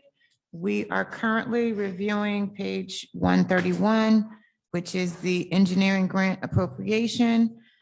Do any of my colleagues, again, I guess these will be included in the budget if they are received before introduction, and if not, Yeah, the next page after that would be 137, where there's any activity. so for the, I did have a question regarding one of the different grants. Sure. So for the COVID vaccination, are any of these COVID funds coming back in or no? No.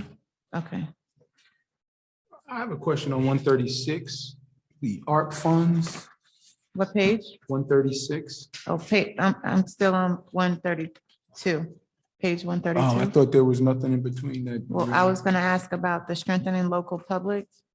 That was the grant I spoke about earlier that was being transferred. We had originally contracted last year for it with Essex County Regional. And the Essex County Regional decided not to participate anymore. So this year, the state allowed us to take that money, actually a little bit more they gave us this year, and use that to offset the cost of our health department. So Is there going to be an interruption in service for the individual employee affected? well, no employees that we hire, we don't hire the employees for Essex County Regional. However, as I indicated, we do have that person, the person that works there now. Well, I'm sorry, there's two people that work there. One, we found a different grant, a nursing grant, to hire that, to bring that person up. So there'll be no difference for that person. The other individual used to work for us in the position that you have left in the budget. It's a part-time position. The Senior the position- livability the position they're coordinator. in now, the grant position is a full-time grant position. So that certainly will, potentially have an impact on that individual. We're obviously, we're prepared to offer that position back to that person.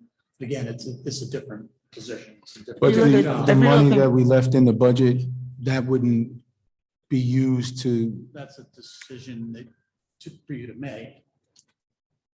I Are mean, you talking about rehiring that I person understand where back? you're going with Yes. that. So if you'll check your email, I saw that. okay, so that's the person that we're Yeah, speaking That's the about? person we're speaking about. And that's the money that was asked to leave in the budget so that they can be Well, rehired. that's not exactly what he said right there. He said we would have to, there's something else we'd have to do to communicate that that's how we want that money used. Is that what you're saying? Yes, you have to decide. Yeah, in other words, right now, the grant is to come back to support the health department. So. If we want that money that if- to stay to money hire has that to go to person, The health department, there's nothing we can do with that money. However, if you wanted to take some of that savings and increase an an So what I expenditure would- somewhere else, Yeah. that's something you could do. What we're trying to do, and this is consistent with the philosophy of no layoffs. What I think Council President and I are trying to communicate is that we don't want a disruption for that particular employee if it can be avoided. and so what we know, based on communication, is that effective June 30th, the grant program with the regional facility expires. That's correct. Will we have the capacity from the administrative perspective to rehire that person effective July 1st?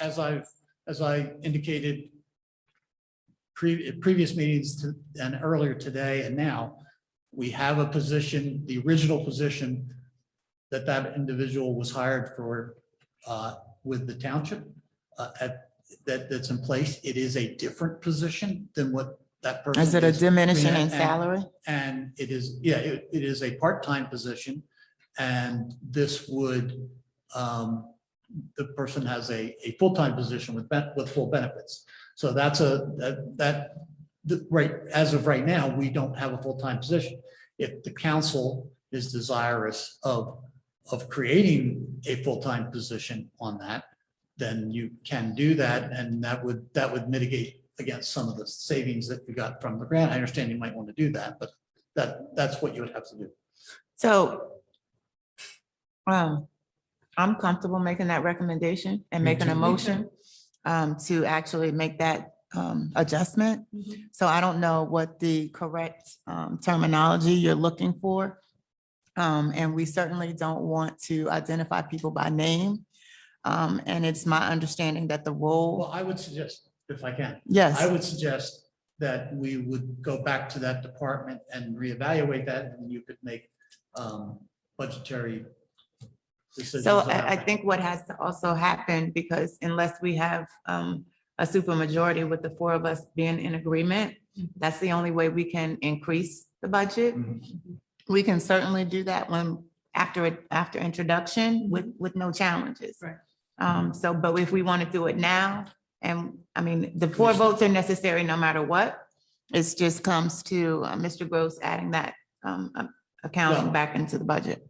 Just keep in mind that So my question is, what is the salary now? And what is the impact of this action going to be financially? Okay. What is it going to take away from the grant? First off, before we get into the numbers of it, and again, I think that should be done in the context of that budget. So we should go to that budget Okay. and look at that. If one, I don't know if you're ready to do that now, or if you want to finish out when near the end of this.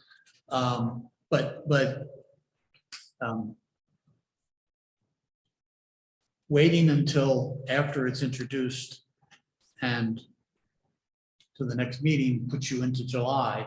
And this something, I'm understanding you would probably like to see something done Now, before then, which means you really do need to do it. okay, so, so as you said, finish what we're doing now. So why don't we continue going through, and we'll just put a pin in that and we'll come back to it for certain. All right, so we're at the Historic Preservation Survey, St. Cloud Historic Preservation Survey. Just want to confirm, it's my understanding, wasn't identified as a St. Cloud Historic Preservation Survey, but there was a Historic Preservation Survey where we did not get the grant. And it was about $23,000, if I'm not mistaken, but We get them, we've been getting them almost every year. Sometimes they skip years. One year it was for St. Cloud area of town. It's just more of identifier of that particular type of. this year we did not receive the grant. I just, Well, I don't have anything for you here. I think there is one coming. So. okay. And page 134, Community Stewardship, New Jersey Forestry. This is also a grant for $30,000? Yes, Excellent, okay. And then how is that grant applied? What is that? that was for? last year's grant, and it goes to paying for maintenance and additional trees. Okay, thank you. And on page 135, New Jersey UCF Environmental Stewardship. What is the UCF acronym? Yeah, to be honest with you, I don't remember the details on this. This was from last year. I will get that for you and advise you what it was. Okay, no problem. Page 136, again, just continuing through the grants. I think Councilman Rutherford, you said you didn't have another question, so we got to 136. What are the ARP funds, and are we expected to get some this year? No, this is the end. These were the monies came from federal government over the last 2 years. It's the $5 million that we applied in 22 to the raising taxes last year. What is that program though? ARP, what is that? American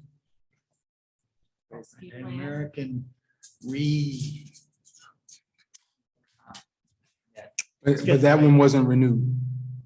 No, that was one-time funds that came from the federal government. I thought they were gonna do that again. Not to my knowledge. All right, well, We good. did it for 2 years. So. American Rescue Plan. American Rescue. Okay.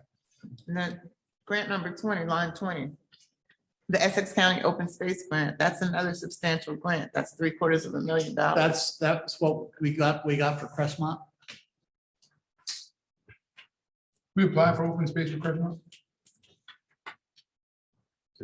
That's what That was that open space or was that the contribution through Oh, the no, that county? was, no, I'm sorry. That was the That's contribution county through the open county. County open space. County. Open Space. Yes, No, I remember that. okay. Capital Improvement Fund, page 137. We did expend money and I thought we didn't approve the any capital improvements in 2022. So Yeah, my you question. did. You did. You fund, that's the down payment money. You know, that is not the bond itself. That's the money, the portion that you fund for any improvements. That's a number, it's a historic number that we've used on an annual basis. All right. And So page it's one- just a flat 5, it's not a percentage of the amount that we're gonna spend? Well, what you have to do, there is a certain, you have to do 5% of the amount you tend to borrow, in most cases, not all. So if you have a grant, that offsets it, and so it's not a pure calculation in terms of your overall activity for a year. But on most bonds, it's 5% of what you plan to borrow. And the state, just from my own knowledge, and I honestly don't know the answer to this. The state says we have to do a minimum of 5? No, maximum you of can do 5? 0, but then you're not doing Right. any capital projects. No, I'm saying, like, if we were. I'm sorry, 5%. I thought. Yeah. Oh, that's a minimum. So if we chose to do 10% or 20 or 30, we could do whatever we wanted to. Yeah, you could do 100%. Well, yeah, that'd be nice. For the residents. Well, it does, I mean, there are times you do, for instance, sometimes you'll get, a developer's contribution for a particular project that we're going to do, that they're not going to do for you, and they would give you the whole fund. Right, but our capital improvements are not something we can, over the course of any particular year, fund with 100%. Not all of them, no, absolutely not. And then as we move on to page 138, and this is where it gets interesting, we have a lot of conversation around our debt service, operating expenses and bond principal. Are there any questions regarding any of our bonds?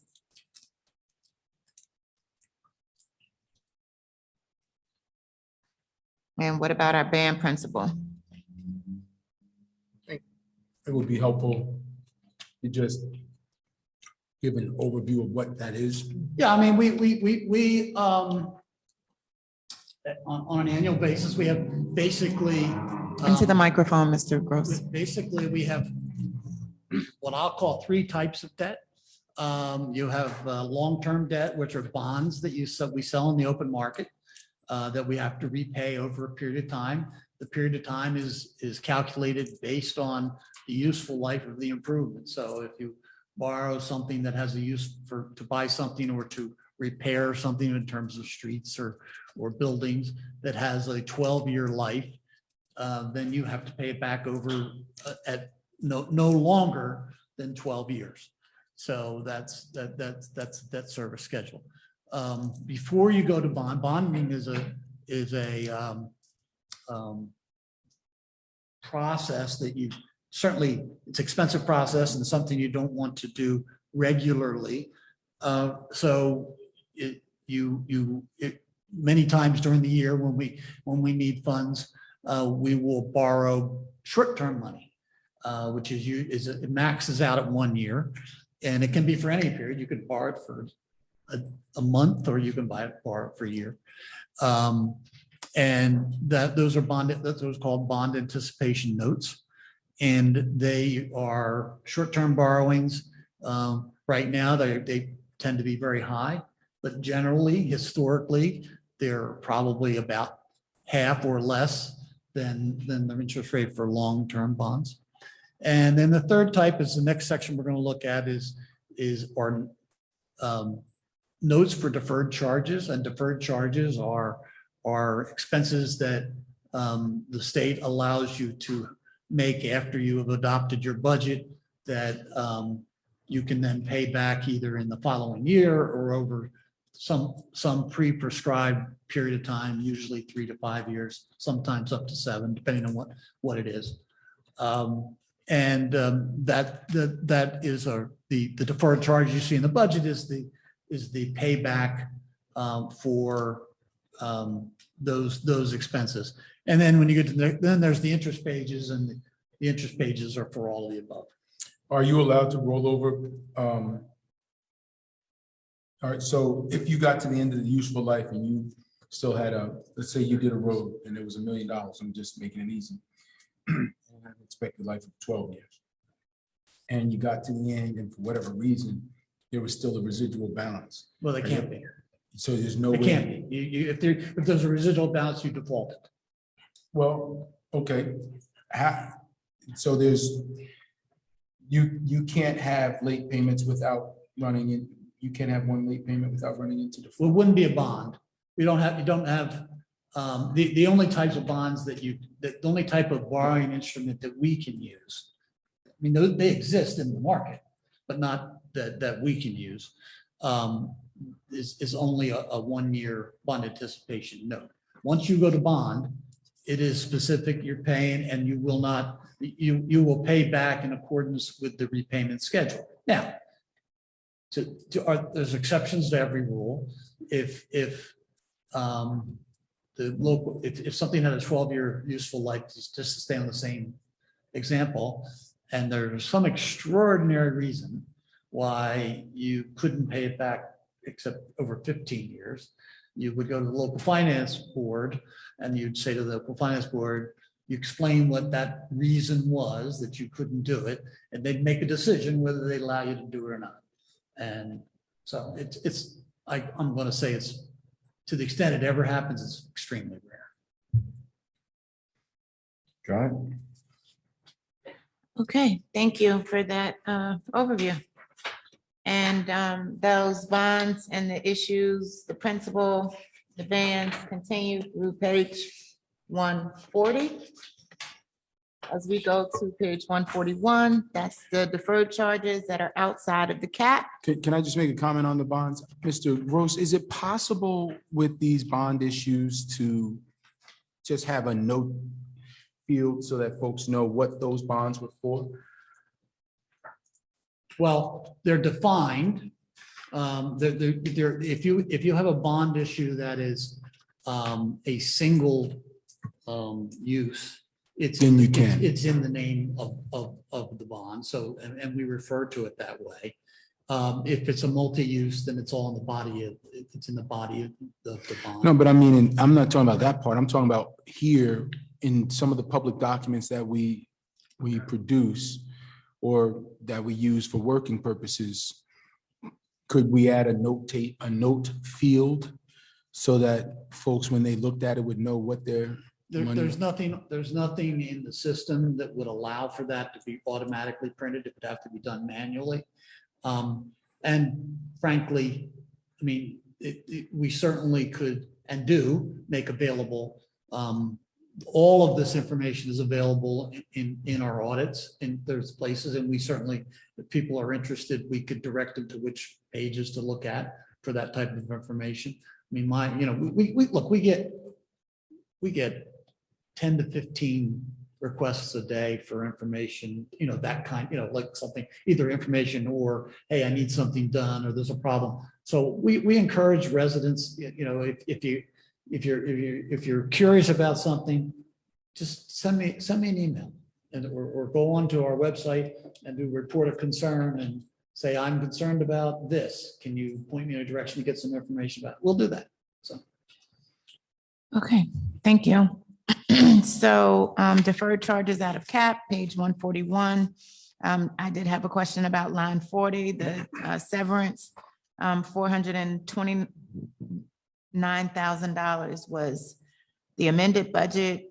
The expended to date was 402, and then 429 was the departmental request and mayor's recommendation. I just wanted to understand that line, if you will, sir.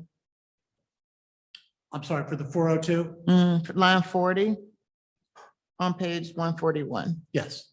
Severance charges. That actually was paid, and it's just not reflected here because it got added in after the fact. So, So do we expect the same thing for 2023? I mean, that's my question. How is it pretty much the same? yes, it is. That's the right number. Okay, So. These deferred charges, one of the, when you see something like this, the deferred charges, the instruments, the notes, they usually come in and out of one fund. They usually come in because most of it's the capital fund. It comes in and out of the capital fund. So these are journal entries back and forth between the funds to reflect what was actually paid. And this particular one, this journal entry didn't get made. It didn't until after the fact. It did get made, but it didn't get made in time for this printing. So, thank you. And then the reserve for uncollected taxes. Oh, well, on here, just, we've done this almost in every single space. We call Hurricane Ida, Hurricane Iris. It's Ida. And there's no difference between severance with 3 E's or severance with 2 E's and an A. no, Just making sure. thanks for pointing that out. Yeah. Page 142, reserve for uncollected taxes. We're being constant across the board, 2,125,000. My question for the uncollected taxes were, I thought we were at about 95%. Mhm. Um, 99.2. 99, so most people paid their taxes. That's a beautiful thing. Can you explain the line item in the reserve? So the difference between 0.2 and 100% is 2,125,000 or thereabouts. That's a lot. Mike, Oh, it can't be. The Right. 0.08 is $2 million. Yeah.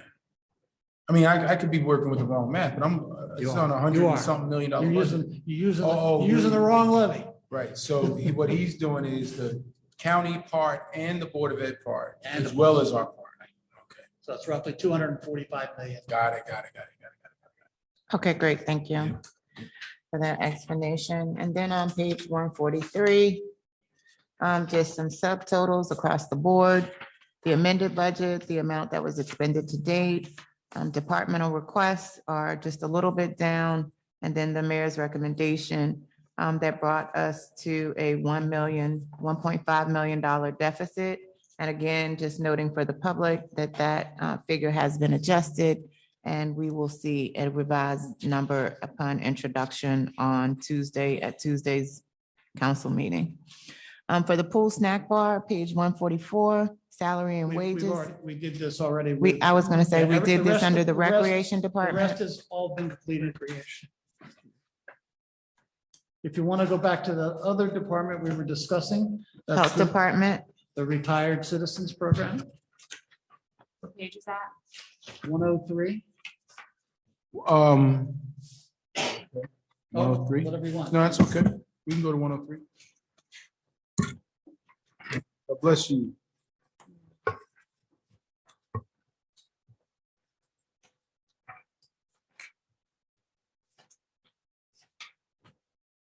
okay, so if we want to go back to 103, the retired citizens program, salary and wages.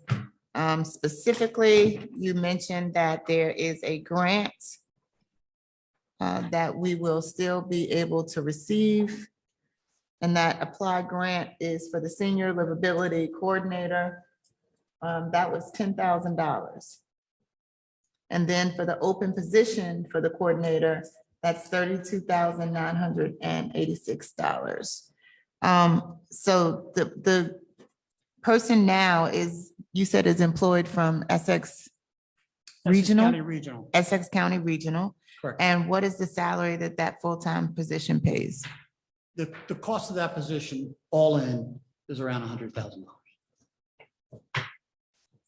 And You're they pay talking the about benefits and adding, all that? you're talking about. Is that with In order benefits? to add that as a full-time position, that you're talking about, and you would reduce what we apply, I'll have to recalculate the tax rate. But that you would be reducing that by $70,000. You need to appropriate $70,000 more here. So what is the likelihood of it getting the grant? The grant we have. No, you said that we may get this one back again. This grant's going away as of June 30th. We've told that we're getting, that's why in the beginning of the meeting, I indicated that the county has allowed us to take that grant and apply it towards our health department. Can't be used for other things, can't be used for this line.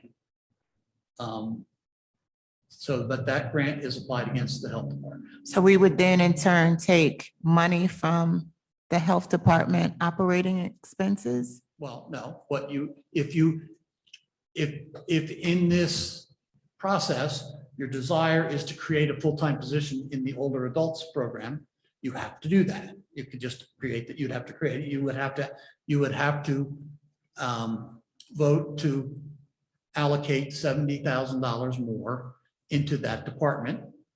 And then the money would be there to hire a full-time position. And so that's the process that you have to follow.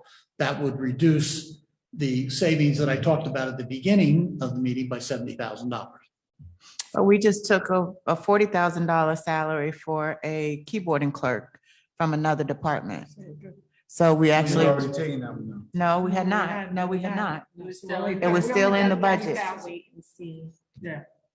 I'm Oh, sorry. no, that's right. I'm sorry, for his department. Well, no, for what department was that? That was building, Buildings. For construction. right, Well, you voted to eliminate that. right. Yes. And so that's 40,000. No,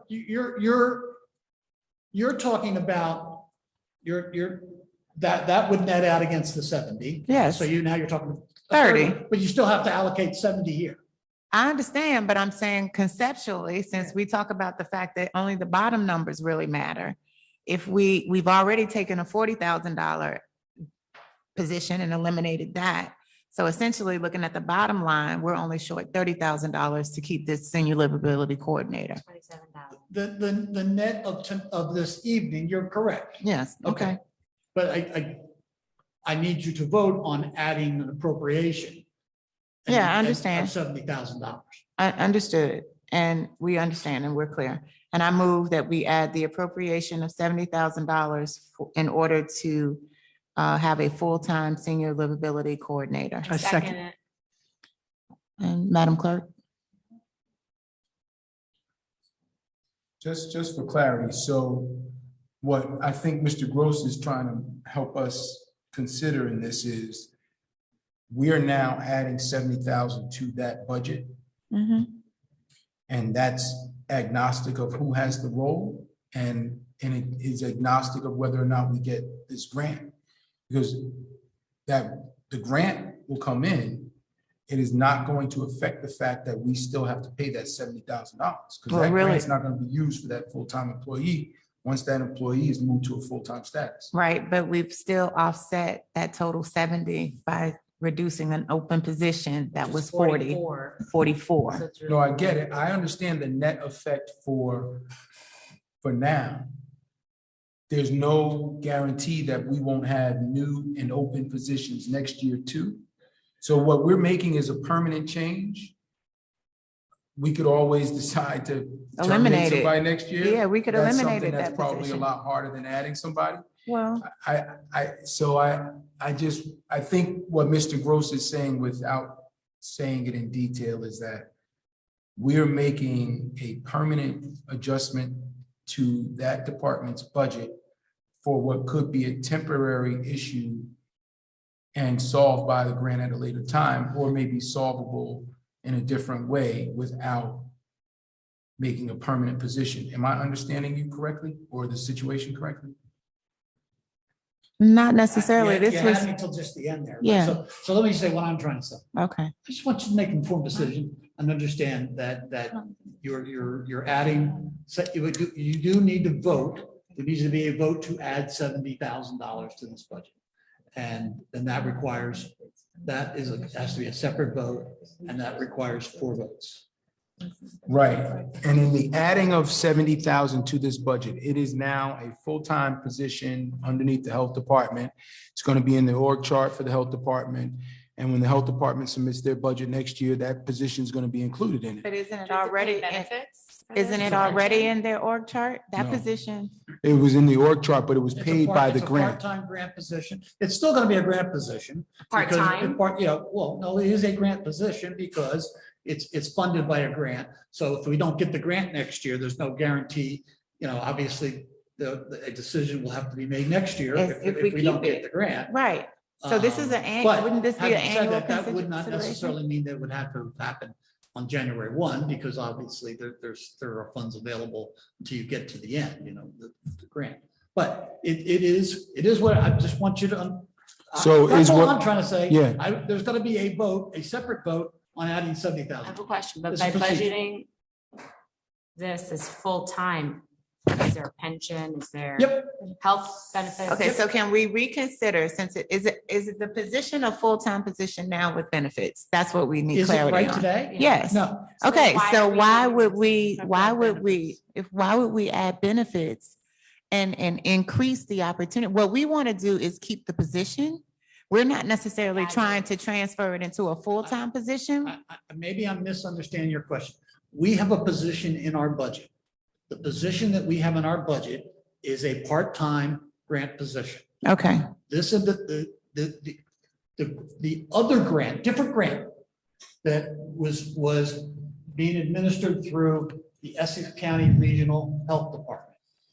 Hired a full-time person.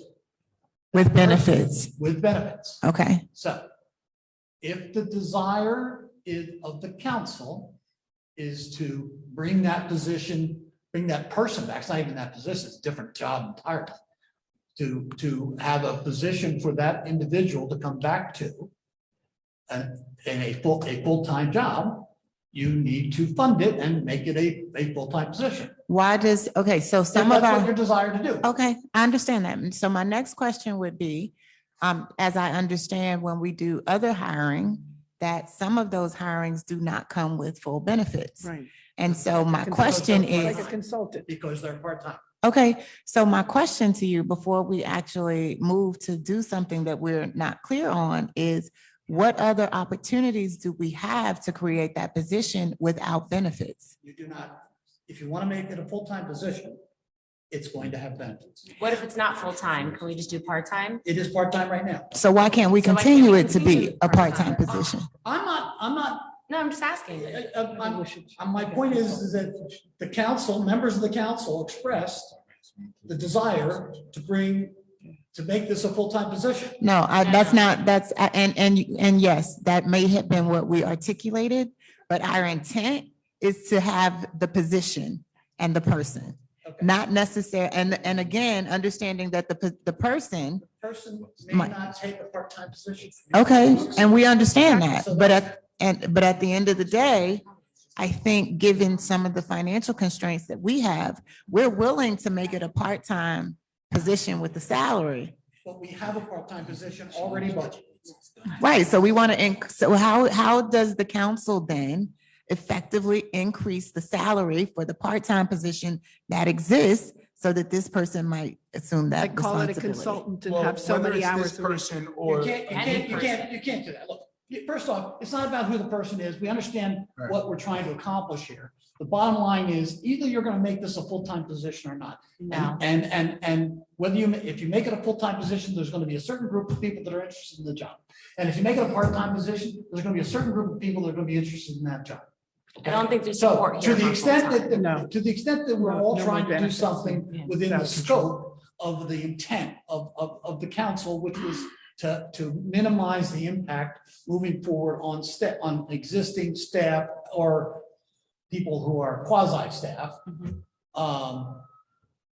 Well, they are staff and they have Well, been when I say that, extremely, They're not legally, I mean, in terms of, they're not our employees, they're not. Okay. They're employees of Essex County Regional, not of the Township of West Orange. and no part of our administration funds their salary, that position salary? We pay Essex County Regional to provide us services. They are employees of Essex County Regional. Right, so essentially, we're paying for this I'm vendor not just arguing through, that point. I'm saying that you have to make a decision, understanding what you're trying to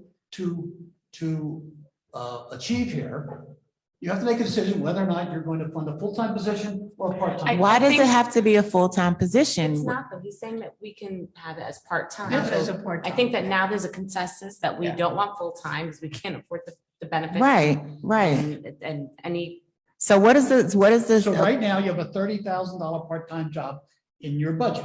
okay. can we just have another?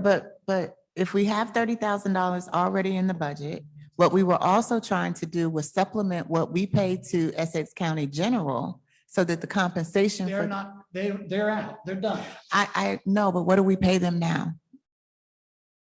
Through June 30th, what did we pay them so that they could bring this vendor to us? Since they work for them? I'm sorry, I'm not following the question. What is We have a salary? grant, it pays for more than just this position right now. That grant is Essex County, we're paying Essex County to provide us one full-time person, one part-time person, and hourly rates for two of our other people. It just seems interesting to me. They've decided they're not going to perform that for the township anymore. So that's going away. So. But some people are protected. You there's no explained that protection in earlier. those jobs. Nobody has any protection. You said that 4 of those people who were funded by that grant, Yes. 2 of them would be coming over and being funded by another Okay, I'm opportunity. about to explain what we can do and what we can't do. Okay, Okay. So those 4 positions, we found a different grant that will pay for the part-time position. So that we do not have any funding available to do the overtime hours for the 2 employees, nor to fund the particular position, the full-time position. So we don't have any money for that. We did the grant that did fund them before that we gave to Essex County Regional. The state is allowing us to use that to fund our health department. The None of state or the these, county? none of the, what's that? The state or the county? State. State, okay. State. None of those other 3, the one, we found a different grant to fund. The other 3 don't qualify. We can't use that money for those people. Mhm. So to the extent that you want to do anything about that, we certainly the administration anticipates that we're going to fill what you left, the position, the part-time grant position as for a senior coordinator. I'm sure. Livability. Yeah, livability coordinator. We intend to fill that position. That is funded at $30,000, 10,000 of which will come from a grant. That's a part-time position. If you want to make, and again, I'm not saying you do. I'm hearing, at first I heard you did, and now I'm hearing you don't, but I'm just going to state it. You have option. You can make that a full-time position if you like, or you can let it remain as a part-time position as it is. Yes.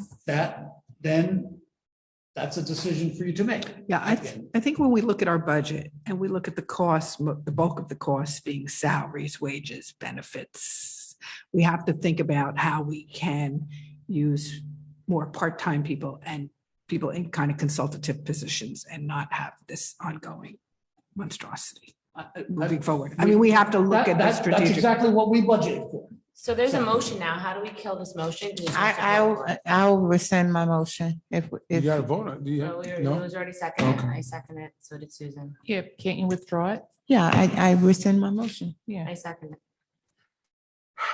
So, Mr. Gross, I think what we want to do is provide some continuity for the department and, you know, So can we increase the salary of the part-time position so that the compensation will be equitable? I have a hard time doing The that. position already has a salary set in the ordinance. The salary is the salary. You know, the number of hours may be flexible. You can go on a part-time basis. You could go up to 28 hours. And to be honest with you, I don't know what this was already funded at. Yeah, it's just, so from philosophical standpoint, we've spoken with pretty much every department and been like, if they're not already here, you're not gonna bring them on. They are here, though. They are, so, but they are not a West Orange employee. They're paid for by a grant and they're an employee of another All right, agency. so let's just let it work out itself. Yeah, I think we are gonna have to encourage you and the health department to figure out a solution for that without adding a full-time position. Yeah, and agree. Well, we have a position, and certainly within the limitations of the budget, we're going to make offers to fill the position. Hopefully someone will be interested. Hopefully someone will be. All All right. right, so that takes care of that. And I think we've gone through all the pages of the budget. Are there any questions? Did we go through all of them? We did, because we went through, well, we haven't gone through DPW, so if there are any questions regarding DPW, certainly. Yeah, we did them the other day. Joe Oh, Post. yeah, we did, Joe. We did him. Okay, yeah, so we've gone through all the pages of the budget. All right, are there any other questions regarding to how we function administratively, financially? Now, colleagues, would be the time to ask those questions. And if we've gone through all the we've gone through all of the directors. And we, of course, had. Did we do your department, Mr. Gross? I don't think you did. Comptroller's office. Yeah, I don't think we did Page your 40. department.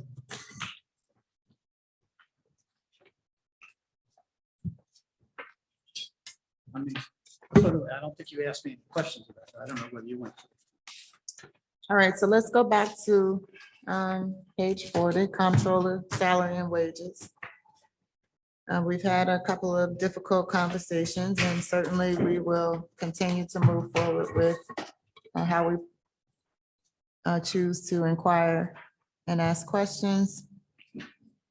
So what we do see is an offset account of minus $77,000. Was that adjusted in some of the changes that you've already made?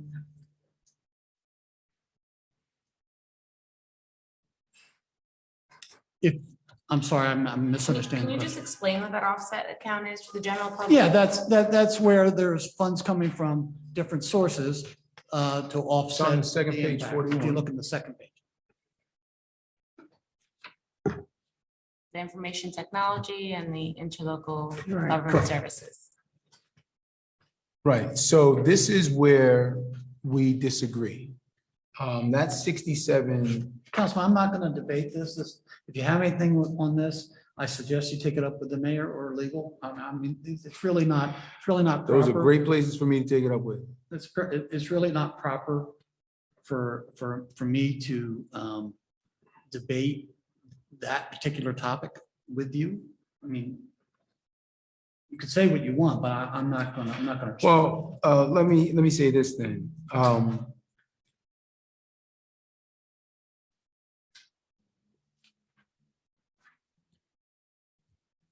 I think, so this is an issue for me.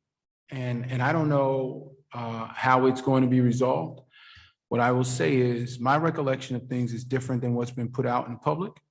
And there's a way to determine. I just haven't had the chance to double check it myself. At the end of the day, we're asking folks to be fair. We're asking folks to make sacrifices. And I don't think anyone is exempt from that. Certainly, this is a number and it's a real number. And it needs to be addressed. Councilman, I've been sacrificing for a long time in terms of making sure that everything gets done. And despite the fact that we don't have staffing and such, this council's not asked one employee to take less money than their contracts allow for. And I wouldn't expect you, well, you haven't yet, so I wouldn't expect you to ask that of me.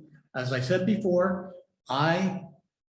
more than the requirements of the contract that we jointly entered into, I'm certain Township of West Orange will do the same.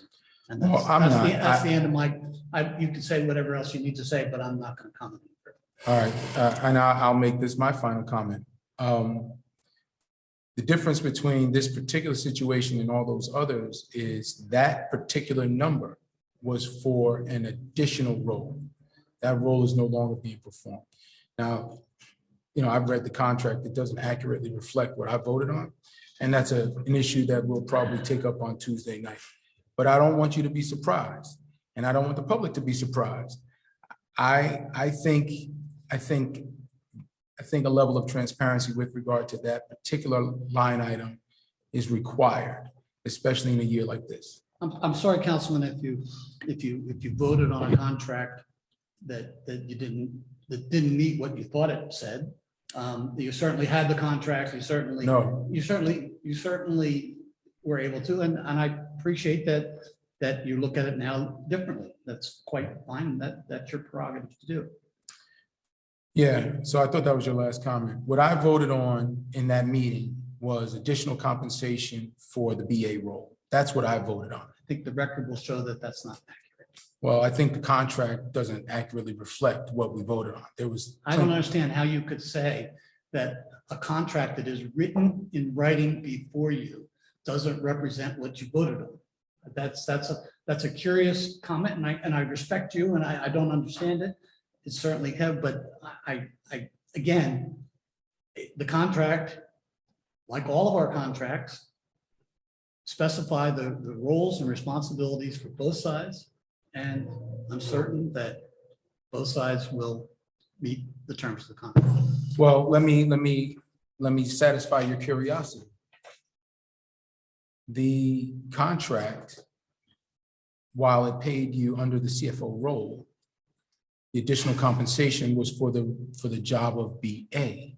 And at no time in that period of time, and what was said to me was, well, we're going to pay it under the CFO stuff. And I didn't object to that. But I also didn't imagine that it wasn't possible, according to our municipal code, to have the combined role. And I couldn't imagine that role being separated. So there was no need to even investigate how to adjust it again, should the role be separated. And I could not even imagine a scenario where someone would then say, well, I'm not going to do the role, but I'm still going to get the money. That's curious to me how that could be even. If that were accurate, you'd be right, but it's not accurate. Oh, well, so we're just going to have to agree to disagree. Well, we will. 'Cause that Okay, is my recollection. and we'll take it up again, as you stated, at another time. Any additional questions? We can move on to page 42. I just want to, your objections and sentiments have been noted on the record during the budget hearing. Well, I move that we remove this $67,626 or whatever the balance of it will be for the second half of this year from the budget. I'll I second. second that, right? I'll second that. If you, can I understand what you're suggesting? So we have a shared service agreement with Dover. The final line on page 41 shows an allocate to ILSA, which is referencing Dover. That one is for Dover. It doesn't reference Dover, but that one is for Dover. It has a $67,626 amount that is paid to us. It's in parentheses, so it's not something we're paying out, right? You're talking about page 41. 41. You understand if you take that out, that raises the budget. You'll need 4 votes. So, well, we may get 4 votes. So what I want to do is take out the balance of that, because that is going to be terminated unless you have different or new information for us as of July 1. Is that not right? If your question is, do I think that it's likely that will happen? I think it's possible. It hasn't happened yet. So Do you have a date? Did they give you a date? they haven't named anybody to replace me yet. And that will be the trigger. So we can perhaps, once this is introduced, it will get a little bit closer. And we'll have a little bit more time.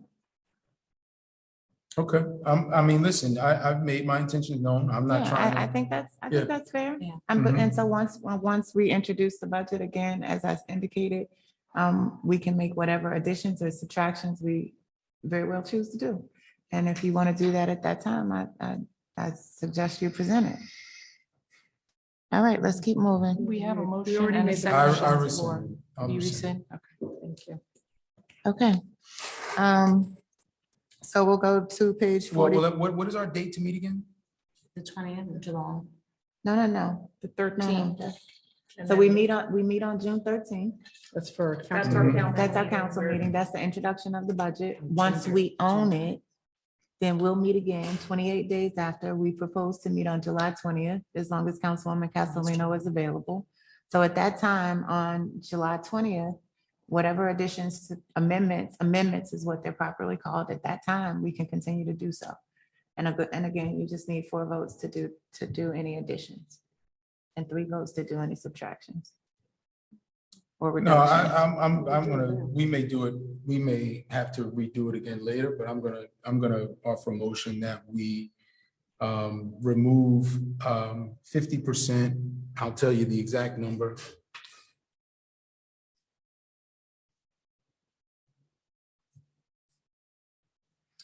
$33,813 from the shared service agreement with Dover in anticipation of that agreement terminating as of July 1. I'll second that. And so what's the impact of reducing the line item? So is your intent It's to? a 0 because it comes in and it goes out. Right, but I'm asking the question, is your intent to reduce the allocation to Mr. Gross? Yes, That's your intent. yes, but we got to do it one at a time. Okay. And the adjustment for Mr. Gross is going to require a different process because at least the way that I read the Councilman, contract, can you speak into your microphone? the adjustment for Mr. Gross is going to require a different contract based on my understanding of the process and the way that that contract reads. So it doesn't mean that it won't happen. It just has to happen differently because of the contract. Okay. Yeah. So it's been properly moved and seconded that the allocate to ILSA be reduced by $33,000. Madam Clerk. 33,813 to be exact. 13 or 15? 13, 33,813. Yeah, I have that. Councilwoman Geber Michael? Yes. Councilman Rutherford? Yes. Councilwoman Scarpa? Yes. Council President Williams? Yes. Okay, we're going to page 42. Any questions regarding the comptroller operating expenses? Under miscellaneous, what captures miscellaneous? If I can, you just raised the budget. I fully expect to reclaim that 33,813 and the 67 that ultimately you would be paid anyway next year. We didn't, because remember, again, we removed the clerk role in The 40,000. the 44,000. So essentially it kind of Breaking. breaks even. Okay, I just want to make sure that you understand the action. So I understand and I appreciate that. I want to be very I just clear. want you to be, you know. This is the beginning of that process, But there right? wouldn't be an implication, right? Because we removed the clerk role, right? The 44,000. Right, we're not back above the 6.7 Yeah. that we started with. Mhm. Actually, with that clerk role and the other one, we should be, it may not show up in the percentage, but we still should be less. Yeah, that's a tenth of a percent. Mhm. Okay, and miscellaneous, we were at miscellaneous, 31,668. Just wanted an explanation on how what miscellaneous captures. I'm sorry, I apologize. Line 70 on page 42, miscellaneous. Budgeted was 43,000, expended was 31,000. Just want an explanation on what miscellaneous captures. I'm sorry, I'm not following. What page are you on? Page 42. 42, line 70. Line 70, Miscellaneous. okay. That is consultants that we called in. The deputy finance director was resigned as of October 1st. In order to function, we had to bring in additional resources in order to keep the department running. Any other questions, colleagues? So- Payroll so- services increased by $20,000 as well. And was that as a result, again, of the deputy finance director resigning?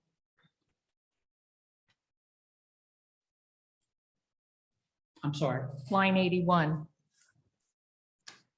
Payroll services? Yes, Was that a result of the deputy finance director's resignation, the increase? that is, it's part and parcel to that, it's additional services that we need. All right, and then for the audit, I guess we have not done an audit, and that's why that number is so nominal. The audit will be done this year. Okay. Colleagues, any additional questions regarding page 42? So there's, you put the consultants under the miscellaneous line? Yes.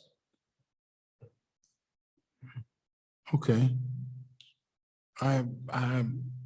That's curious to me. I don't know what line it would actually properly belong on, but I would assume it would be, some level of a contract and, detailed somewhere, not just in miscellaneous. Yeah, we've recently approved a couple of professional service contracts for financial services, for financial consultants for you that you said you need on an ongoing basis. Do you still need those even though you've hired? I mean, where are they in the budget? What line items? We use consultants for vacancies. We use consultants, quite frankly, for officials that are either newly certified or certain areas that they need some assistance with. So we periodically do. We've had a turnover in three of our four statutory positions. Right, so as where would they well. be reflected? Like what kind of a line item would, obviously here you're calling them miscellaneous, but can we typically have a line item for that so that we can? Well, one of the get an things, idea of what I'm we're paying? looking at now for next year, because we're going to be changing our financial software is going to a flexible chart of accounts. So as you've noticed, every department has its own set of lines and its own set of definitions. We're going to, for next year's budget, we're going to go to a single set of lines in every budget so that they'll be standardized. So we will see something that says like a professional service contract and. Well, or financial there will ser- be a protocol under what goes, what goes under what Right. line. Yeah, just because, especially being new, I've had a hard time voting for these things, especially when they're very open-ended. But, you've convinced us that this is something that you Understood. really need to run your department. So, Understood. On page 43, planning and development, salary and wages. I guess we've already done Yeah, that as well. Yep, Yeah, so that's it. We did All that, right, right? yep. I think now we have absolutely captured every page of the 2023 municipal budget. We have reviewed it, we have chopped it, we have sliced it, and we have diced it. So I want to thank my council colleagues for your patience. This has been a very labor-intensive process. While we may not have always agreed, we certainly have agreed to disagree. I don't want to take delight in the fact that we are at a 6% increase, but certainly I want to continue to remind our residents that we have effectively been able to reduce a proposed 16.2% municipal tax increase and adjusted that down to a much more palatable number. We still have continued work to do. I want to thank all of the department heads for giving us your time and attention. We realize that you work diligently for this community, whether you are new, whether you are old, whether you live here, whether you live outside of here. We trust and appreciate and observe your constant contribution to the residents of West Orange, and for that, we do thank you. Mr. Gross, this has been a labor of love. It has been difficult, but we appreciate all that you do as well. Mr. Gross, I'm sorry, Mr. Smeraldo, we appreciate all that you do. And I think it goes without exception to say that, Madam Clerk, you are here just as long deliberating with us. And we certainly appreciate all that you do. So we want to thank you for your time as well. And without saying, I think we should also acknowledge Mr. Fagan for being our moderator. We appreciate you. And to my council colleagues, again, I just simply say thank you, thank you, thank you, thank you. It's been interesting, but we're here.